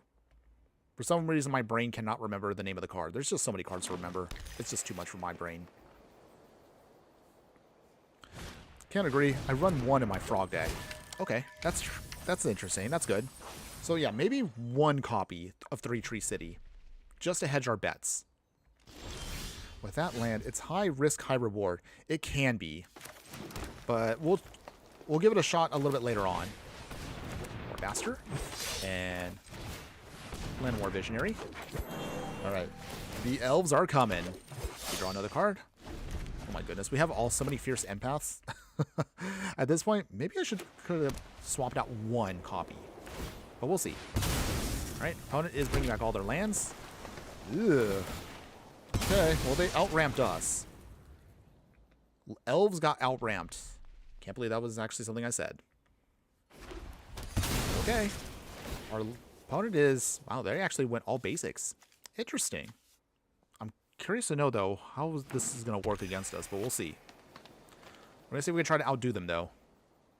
We have 1, 2, 3, 4, 5, 6. This makes 7. And that's our 8th land. Okay. So we have enough lands now. 1, 2, 3, 4, 5, 6. Okay. We will swing here with 2. Opponent blocks. Okay, they do. I guess we'll turn this on now. Get rid of the creature. Down to 20. So, next turn, if we can pull this off here, we should be able to Craterhoof our way to victory. Hopefully, but we'll see. I'm a little scared about what our opponent's going to play, because they still have 4 cards in hand, and we are tapped out. If our opponent is going to try to pull off something, now is the time. Sneaky Toilet. I started MTG at the start of Bloomborough. Frogs were my first deck. I love it, but kind of wish they went Otters instead. I mean, you still can. Oh, our opponents. Wow, we just got doppelganged.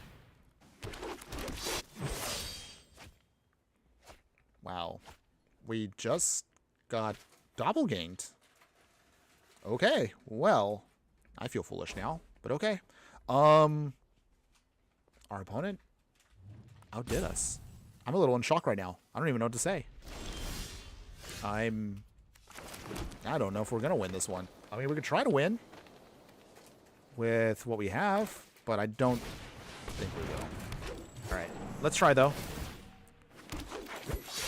Okay, so we literally have all the hoofs in hand. Like, all the hoofs.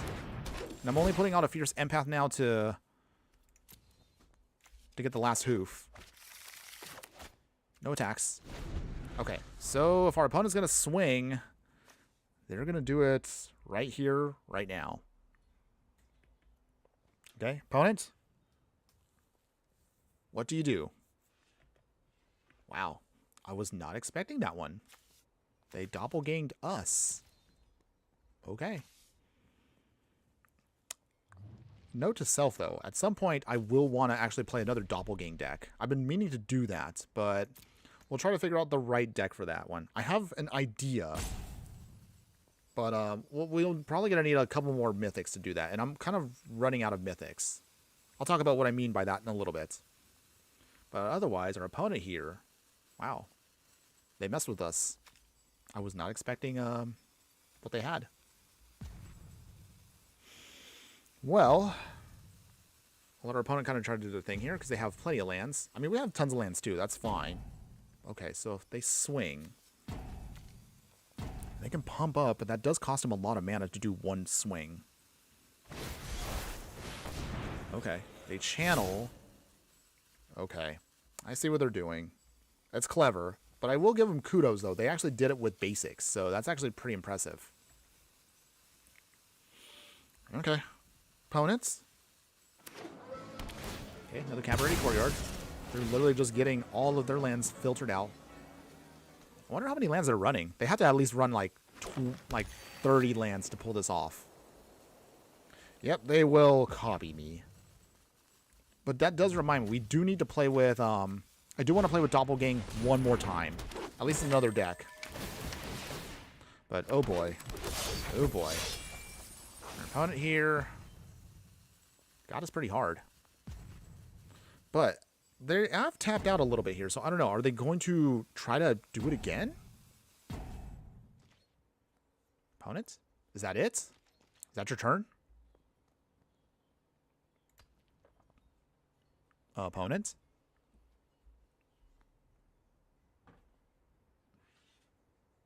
Opponent?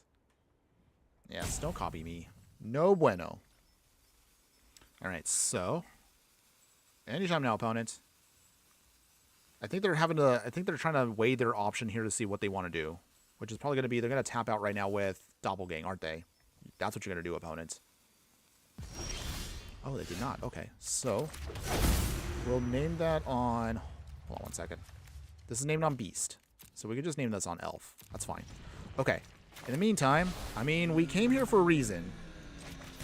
We're going to hoof no matter what. Because if they copy us in the next round, we're not going to win. So we might as well just go windmill swing this in and slam it down on the field. So that gives us a +8. Fire's a victory. Okay. They hit that there. Goes down to 7. But I don't think that's enough. Okay. Opponents, let me have this. Okay. They sacrifice the Aftermath, getting a ton of extra lands just to beef up their life. That's annoying. Alright. Well, I mean, it is what it is. Trying to finish him once we get this on the field. But our opponent is definitely going to take a while with all these land triggers. Yep, trying to hoof here. Hoof, hoof, hoof. Come on, opponents.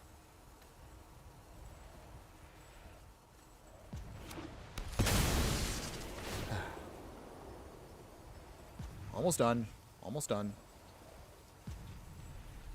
Anytime now, opponents. You know, the time by the takes them done, I probably literally could use the restroom right now. Just come back. Not that I was going to do that, but... Alright. Okay, we're done. Okay. Big swing here. They have to literally block everything, though. So, I mean, if we're going to swing, we're going to swing. You have to block with everything, opponent, because everything has trample. So, is this enough? I actually have not done the math, by the way. Maybe? Okay.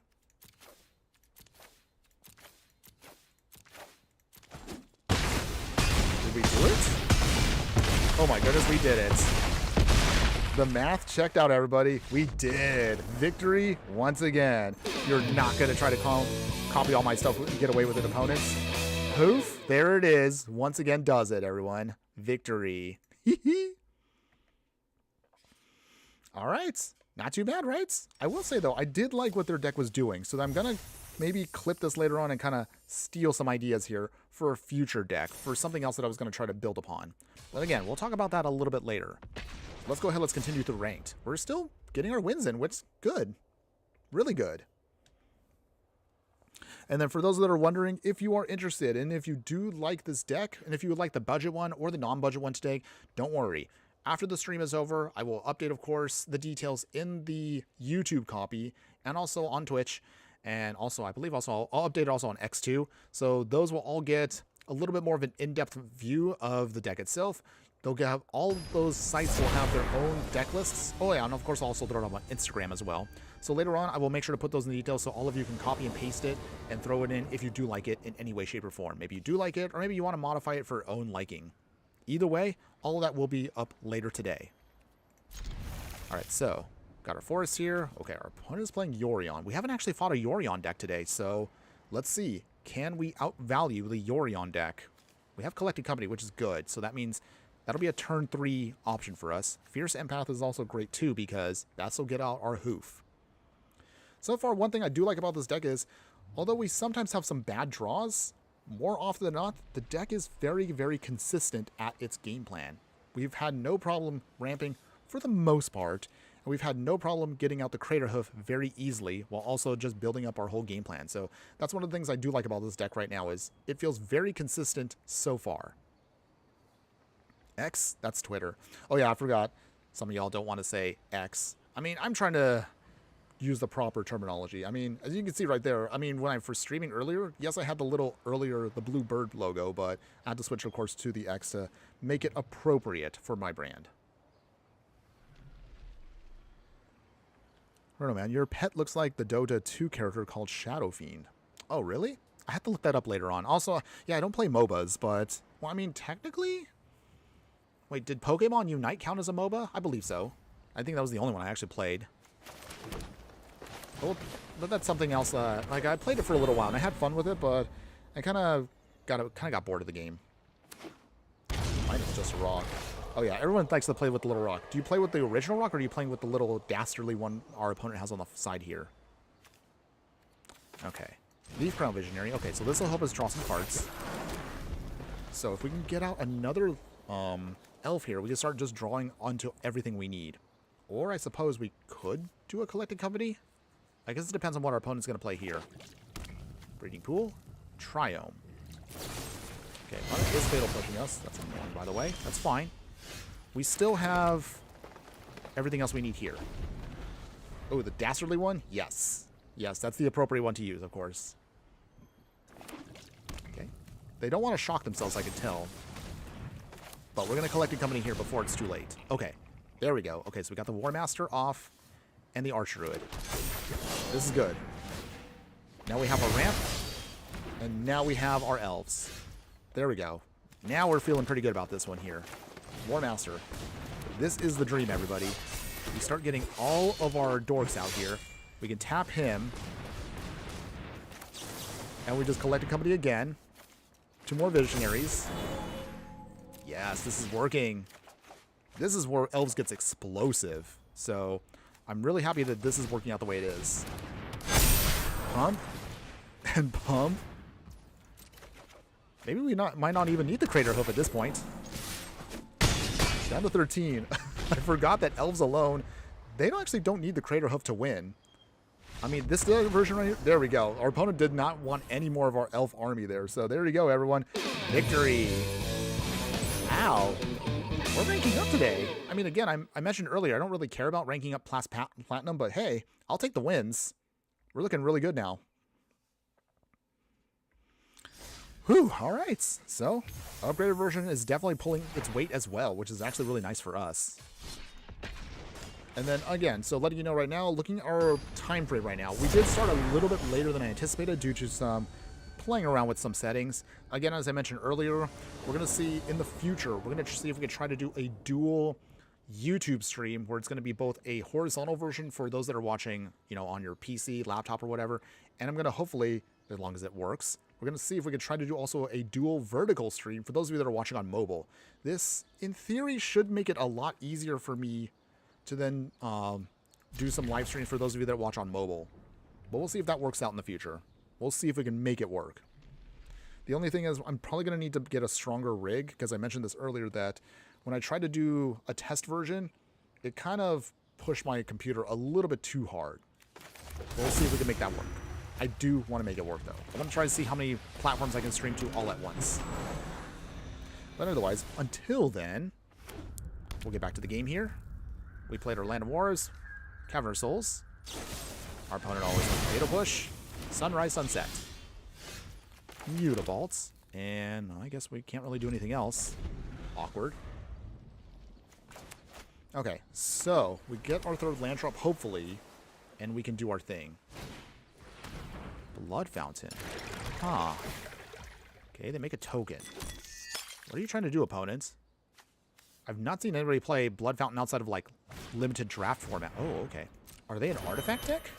Interesting. Interesting choices. Okay, we got another Elvish Mystic. Well, that's good. So we can technically pull off our game plan here if it sticks. But I am curious to know, what is our opponent playing here? Does anybody have any idea?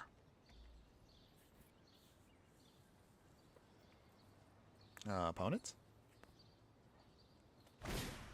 Prophetic Prism. Okay. So they're definitely going to be some kind of artifact or affinity deck. But what are they going to cast? Huh. Opponent. All right. Pathway Land.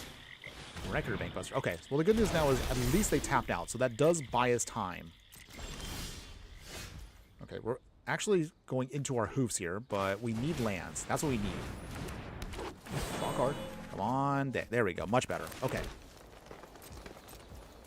So, if we can get a couple more elves out, our Leaf Crown Visionary can start doing its thing and pop off. At least I hope so. Okay, they draw a card. Huh. What are you trying to do, opponents? Okay, they shock themselves. Bankbuster number 2. Alright. Opponent is dumping their whole hand. They have a ton of artifacts. What could it be? Well, either way, we definitely need to start speeding this clock up a lot. Wow, we got all of our Fierce Empaths. We already have 2 hoofs in hand, so they don't really help us right now. But we're going to try. Okay, Leaf Crown Visionary. Get some pump. I guess... Actually, you know what? We're going to swing instead. Apply some pressure to our opponent here. Oh, you're right. It might be a Haunt the Network deck. That's what it is. Okay. It took me a while. I was like, wait a second. I think I know which card it was because we played the card before. I do like Haunt the Network, though. It's actually a really, really fun card. But I think... let's see. Okay, they need one more land. They can then haunt us. But if that... Let's see if that's enough. Because we can bounce back pretty quick. We just need more lands, though. Definitely need more lands. Okay, opponent is drawing more cards. Because we're a little bit behind right now. If we had more land support, we probably could have put more pressure on our opponent faster.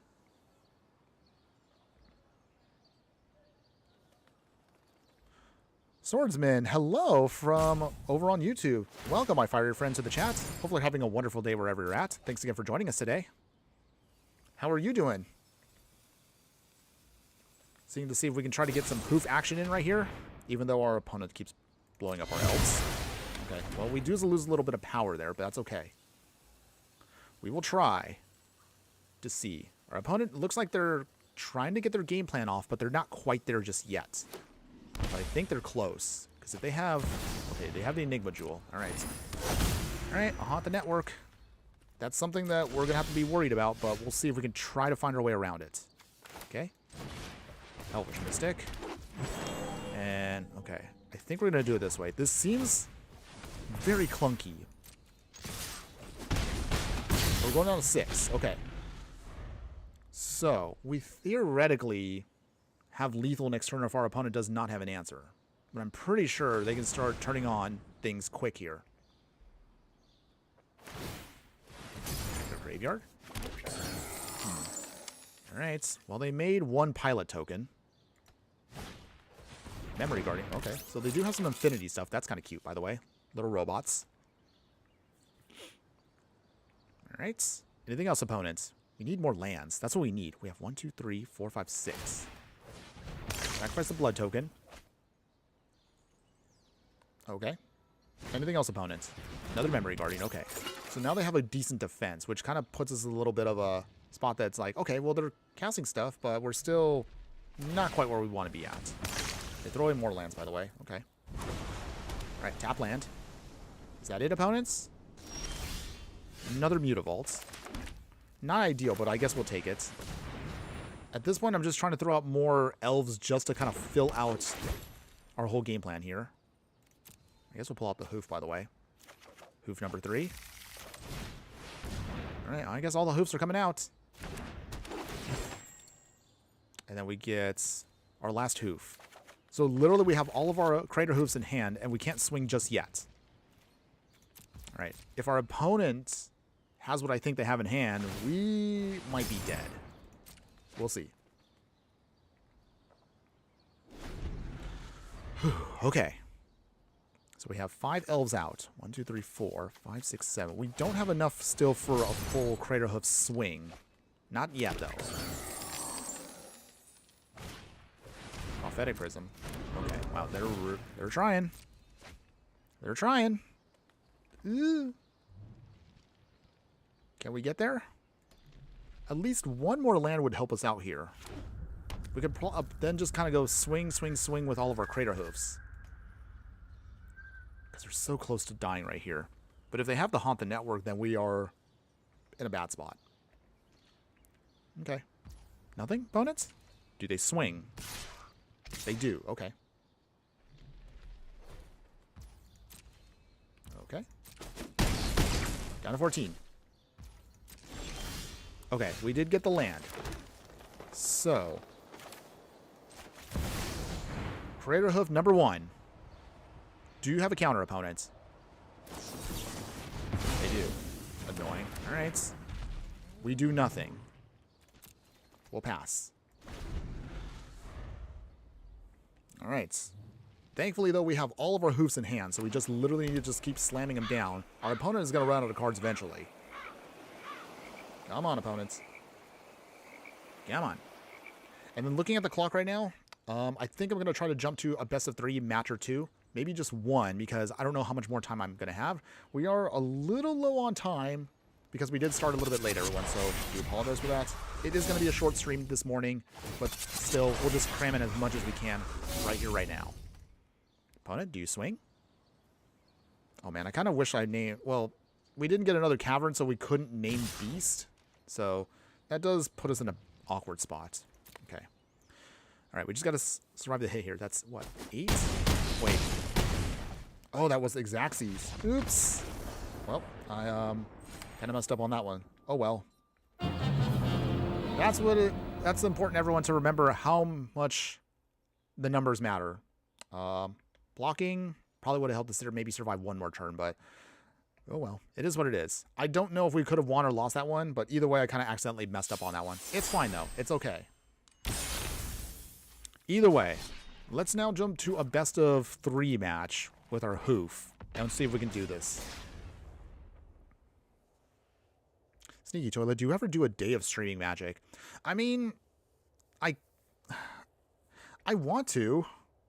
I would like to do a longer, like, full-on, maybe, like, marathon stream, but as of right now, with my current life schedule, we just can't do that right now. So I'm really sorry about that. Someday we will try to do that. We'll see, because what I would like to do is I would like to add in like an extra day of streaming where we can just do something that's not really scheduled, maybe like a draft or two. Just again, because I'm not a fond of drafting, but I really should try to learn to do it better.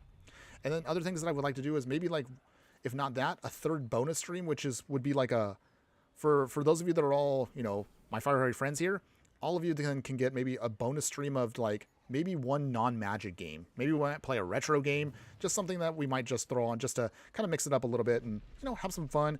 It'll be more of a like a casual just hangout for everybody. But hopefully I can try to integrate that in the future. We'll just see where things go. I would really like to do that though. But again, it's just, time is just tough. Because mostly what I do this for is with the free time that I do have. But working a full-time big boy job does make it a little tough.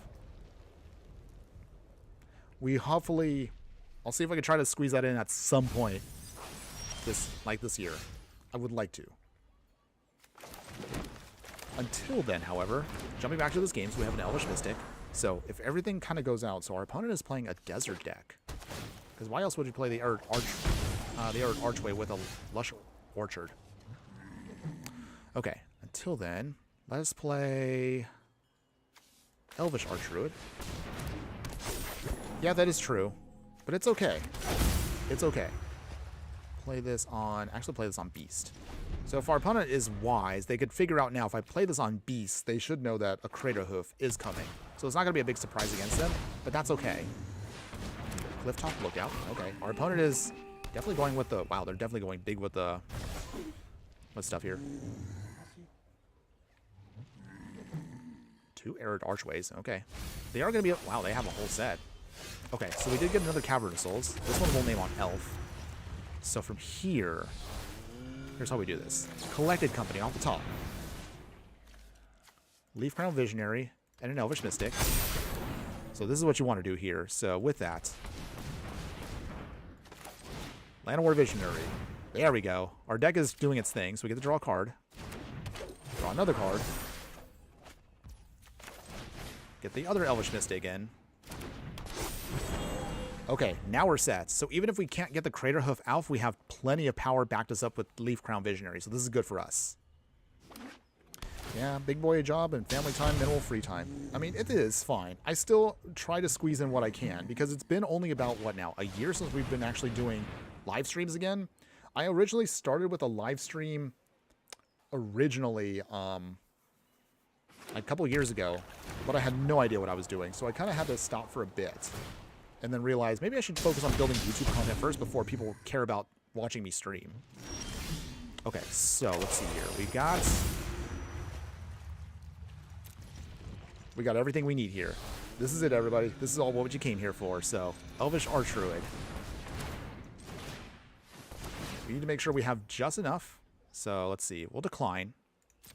We just want this elf just to get out some extra elves. I mean, we don't even need to do the full thing. We just smash our way through right here. Our opponent figured it out already. So I was like, wait, we don't need to go all out for this. We just get them right there. Okay, so our opponent is playing a slow desert deck. Interesting. Very, very interesting.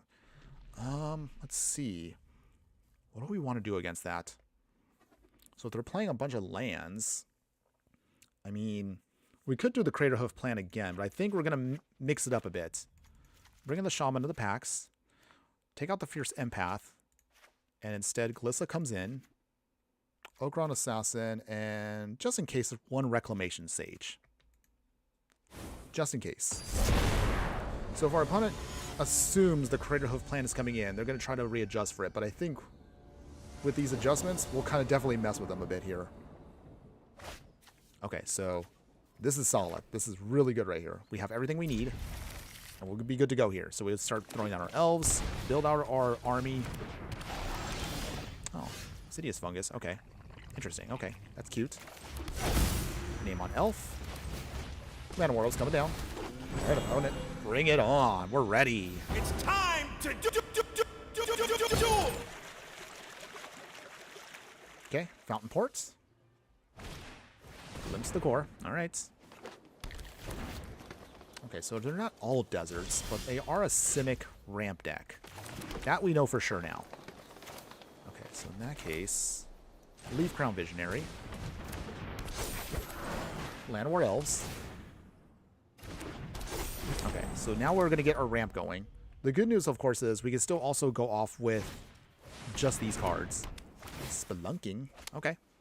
That's fine, opponents. Okay, get the Fountain Port down. Nothing yet. Another Forest. That's good. Elvish Warmaster, uncounterable. Draw a card. There we go. All right. Now we got what we need there. Okay. The elves are coming. Again, we don't even need the Craterhoof to get a victory here. I'm feeling pretty good about this right now. Okay, surveil land. All right. Opponents.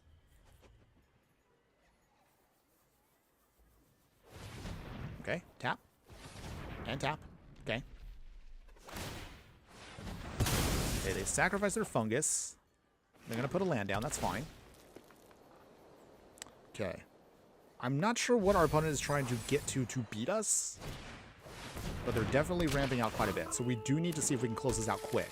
Hopefully, we should be able to just overrun them with just what we have.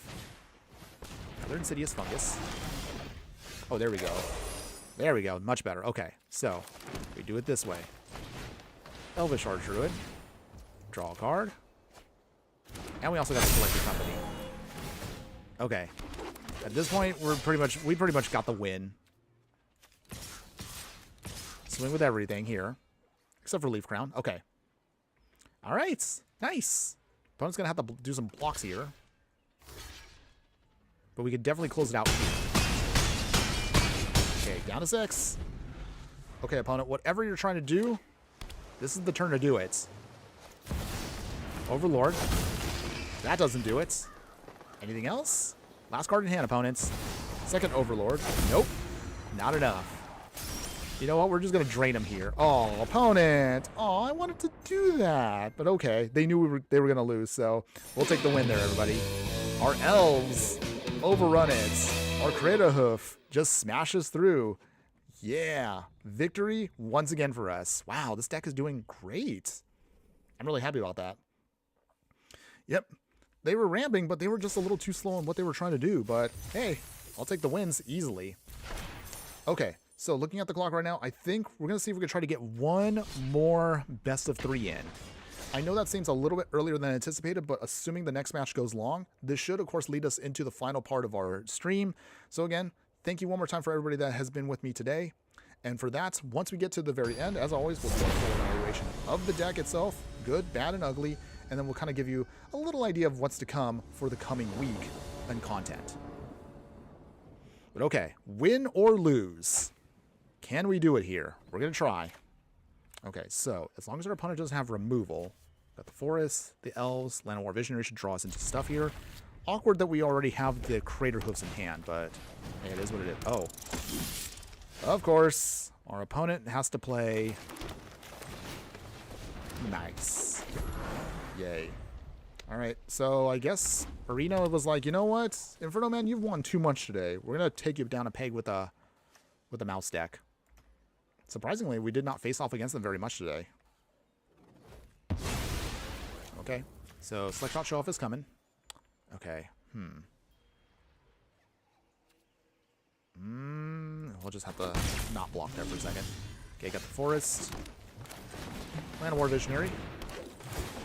Okay, I'm going to see if we're going to try to be fast enough to beat them down.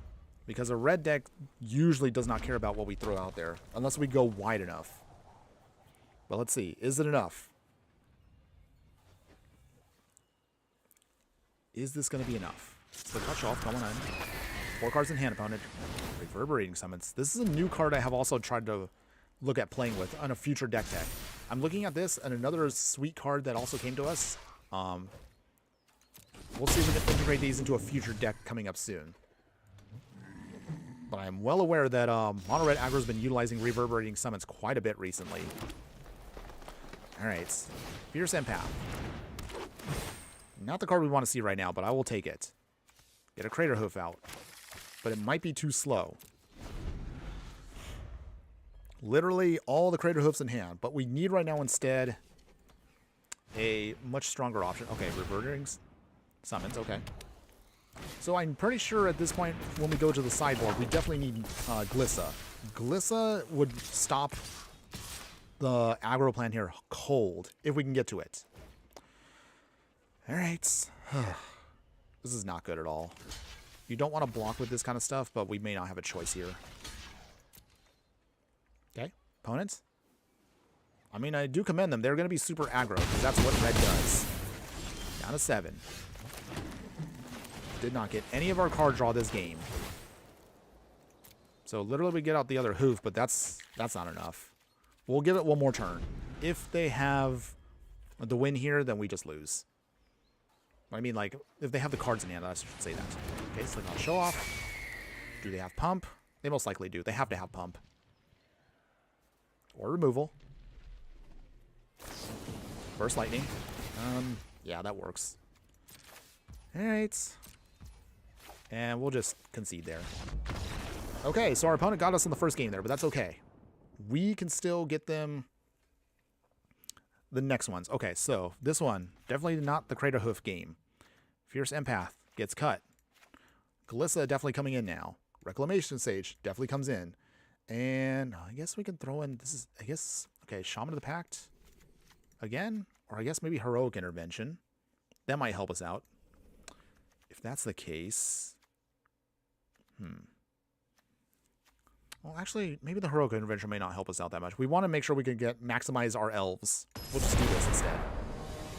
Alright, but our opponent is trying to climb the ladder from gold, so, I mean, you gotta do what you gotta do to get out of gold. But okay. Is this gonna be it for us, everybody? We'll see. Alright, so we need... I guess the Reclamation Sage in hand is not bad. We'll put back a Forest. So with this hand here, if the Sage comes down, we can at least get rid of one of those enchantments. It won't be enough, though. So hopefully we can draw into what we need. Because we're already down a card. Did they get the mice? Or removal. Okay, Burst Lightning. Joy. Okay. We got the Collecting Company, so I guess that's fine for future, but we'll see if we can try to get to it. We just need to outdo our opponent here. Yep. Time to get this bread. We get to see. Come on. Can we beat down... Okay, so they hardcast us the Touch Show off. Alright, that's fine. Shaman of the Pact. Didn't want to draw that immediately, but that's okay. We'll make it work. Call on Elves. Land War Visionary. Draw another card. Come on, give me a land. Oh, well, the Collecting Company's fine too. Maybe we could do a double Collecting Company here. If our opponent doesn't have any Curse of the Shaken Faith. Okay. Interesting choice. But okay. Oh my goodness, we have we have 3 Collecting Companies. But is that enough? Let's see right here. Okay, so Shaman for sure. And Elvish Archduid for sure. So it gives all of the land we need. Drain our opponent for 3. Okay. We might be able to get there. Maybe. Our opponent's going to have to go really hard here very quickly. Oh, it's the top shelf number 2. Well, that's actually good for us. That means our opponent's stumbling. Okay. That's good. Okay, Collecting Company again. 2 dorks. I'll take that. And then... Collecting Company again. Opponent hits us for 2 there. That's okay. There we go. Much better. Down to 12. Okay, so if we survive 1 turn, we get the win. Monster Swift Sphere. Okay, that's good. That's not enough. That is not enough. Opponents. Monster's Rage. And there we go. We beat down Mono Red aggro very easily in game 2. Okay, so we're down, but we're not out. 1 more match. Win or lose, whatever happens, happens. Okay, so with that, I think we're just going to keep it as is. There's no reason for us to change anything. Yeah. Let's keep this. Okay, so we did prove there We can definitely outrun mono red aggro. I mean, I've dealt with it myself many times. But okay, one more. We'll see if we can try to pull this off right here now, everybody. Feel good about it. But even if we don't, I'm still happy and proud of what this deck has done today. So it's actually turned out much, much better than I expected. We actually hit really well today across the format. We got a lot of wins in. We did get some awkward losses, but that's okay. We've actually done pretty well overall. I know I'm a little preemptive right here, but I'm pretty satisfied with how this deck turned out. There might be maybe one or two little tweaks for the sideboard and the land base that I probably would adjust for, at least for the future, just to avoid awkward draws. But we'll talk about that again at the end of this match. So this is the final one, everybody. Win or lose. Okay, so, oh wow. Very land heavy. Ugh. Is that fat? Okay. I'm gonna try to mold in that. Okay. We'll keep this hand. So with this one, we'll put back the Mutavaults. Okay. Oh, they got the Grafdigger's Cage. Okay. Well, our opponent's going to try to lock us out here, but that's okay. We will still try to find a way around that.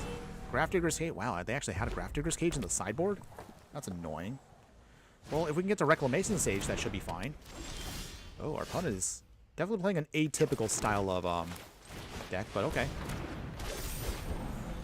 We're going to have to roll off the backs of our actual elves here.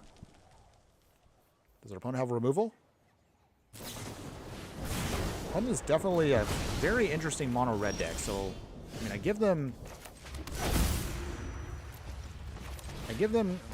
commend them for trying something very different. But okay. Either way, we can still go off. We just need to hopefully get one of our enablers. Dance minute. What's the difference between mono red aggro and mono red devotion? Oh, good question.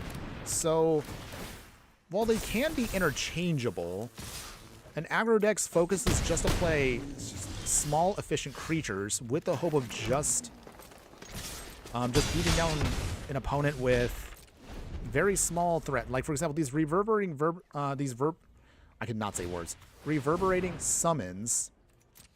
So these cards specifically are very small because they're only like 2 drops. And they do pretty good on a smaller curve. So that's where an aggro deck does its best. You want to hit the 1, 2, 3 curve and just hopefully beat out your opponent by turn 4 or less. So for example, you can see our opponent here is trying to pull off their thing. And unfortunately, I can't use the Collected Company because of the Grafdigger's Cage. So our opponent actually found a really good plan to lock us out. Ugh. As far as the Devotion deck is focused on getting out as many of the red pips. So in other words, the red mana symbols on your cards, they want as many of those as possible to get the most value for their deck. Oh, the Reclamation Sage is maybe too little too late here. All right, I mean, we'll still play it. Well, the Grafdigger's Cage goes bye-bye, but dang. Too little too late on that one. Collected Company. They get pinged. Glissa and Elvish Mystic. Gathering Souls on Elves, and we're done. Maybe I should have waited for another turn on that one. But, I mean, it doesn't matter either way because I would have gotten pinged. And also, the Slickshot Show-Offs, I realized... Yeah. They could sacrifice was actually a really good card, by the way. Burst Lightning. Yeah, they would have gotten it. Even if I didn't do what I did, they still could have... Or I guess maybe the match could have gone differently. I mean, either way, I'm not mad. It's fine. We still made it to Platinum 2 today, which is actually really good for us. But it's okay, everybody. We didn't quite make it. It's fine. We still pulled off a very impressive set of wins there. I realize now maybe I could have blocked one more turn on that one, but we were so low on life, I didn't think we were going to win that best of 3. But it's okay. I'm happy with overall things. In any case, now that we finished up that, let's kind of briefly talk one more time about the decks overall. So, Hoof, there it is, on a budget. What did you think, everybody? Would you play this deck in any way, shape, or form? Because to be honest with you, I've mentioned it already throughout the stream. I'm really happy with how the deck turned out. I'm very satisfied with this deck. This was so much fun to play, by the way. It actually did really well on only a small budget of only, again, 4 Mythics and 8 rares in Arena. In paper, I think this is going to be about between $70 and $80, so that's pretty reasonable for a budget deck in what would be considered, Pioneer? That's good. I would definitely say that's pretty solid if you do like elves and you do like playing a deck like this. As far as any changes to the budget version, probably wouldn't change anything. It still feels pretty good and does great at what it's trying to do. You know, get out elves, ramp, get to the hoof. It's very consistent. So I definitely would say I do like this version. I might tweak the sideboard maybe a little bit depending on what the meta is, but it's pretty much right where you want it to be. Maybe add in maybe a couple more Elvish or Reclamation Sages, depending on if we're getting a lot of Artifact and Enchantment shenanigans in the format. And we probably would drop maybe the Elvish Ambushes to make room for those. So food for thought on that one. As far as the upgraded version, same thing. I'm really satisfied with how this one turned out. It was a great deck overall today. I had a lot of fun with that one. You saw we don't need the Craterhoof initially in the main deck. It's mostly just there as a massive threat to just overwhelm our opponent. And on certain matches, we can sideboard it out and just go with a straight up elves package and just beat down our opponent with a bunch of elves, drain them out, and just get our victory there. So it's a great deck overall, and I would definitely recommend this if you do want to play at least, even in ranked. I actually would dare say this time around, you definitely could play this in both. Good in best of 1, also just as fine in best of 3. I'm really happy with it, and I'm sure if anybody plays this, you will definitely not be disappointed. Let's see. Sneaky Toilet, Mr. Inferno, thank you for your stream. Imagine Rakdos Devotional. Oh, yes. Maybe in the future we might get like dual colored devotion decks to do again. We'll have to look at that in the future because I know we can do some devotion with both. Sneaky Toilet, I like this deck a lot. I enjoy decks focused on creature play, but I think that's because I came from Yu-Gi-Oh! Honestly, I can definitely vibe with that. I do like, honestly for me, since I've been playing Magic off and on for years, when I played Magic in the early years, I played mostly a lot of aggro and creature focused decks. So that's kind of where I end up today. I still like playing creature decks out there. Creatures have gotten a lot better since I used to play. Like, at this point, 20 plus years ago. I'm super old, by the way. But seriously, it's actually really, really good overall. And I think that creatures have gotten not only better, but the support packages they have now definitely make them a lot more fun and much more varied than I've ever played with back when I was younger. Overall, though, that's pretty much it for the stream, everybody. We're going to do one more final thing because for those of you that have stuck around this far into the stream, you are my true fiery friends. And because of that, we'll kind of get a little bit of an idea of what's to come in the future. So for the next deck type we're going to be doing a Sultai Dredge deck. So again, we're going through all the clans of Tarkir. So our next one will be focusing on Sultai Dredge here. We're looking up again an old deck that I did a couple years ago and giving it brand new life on a budget for the next one that should be coming out Monday morning.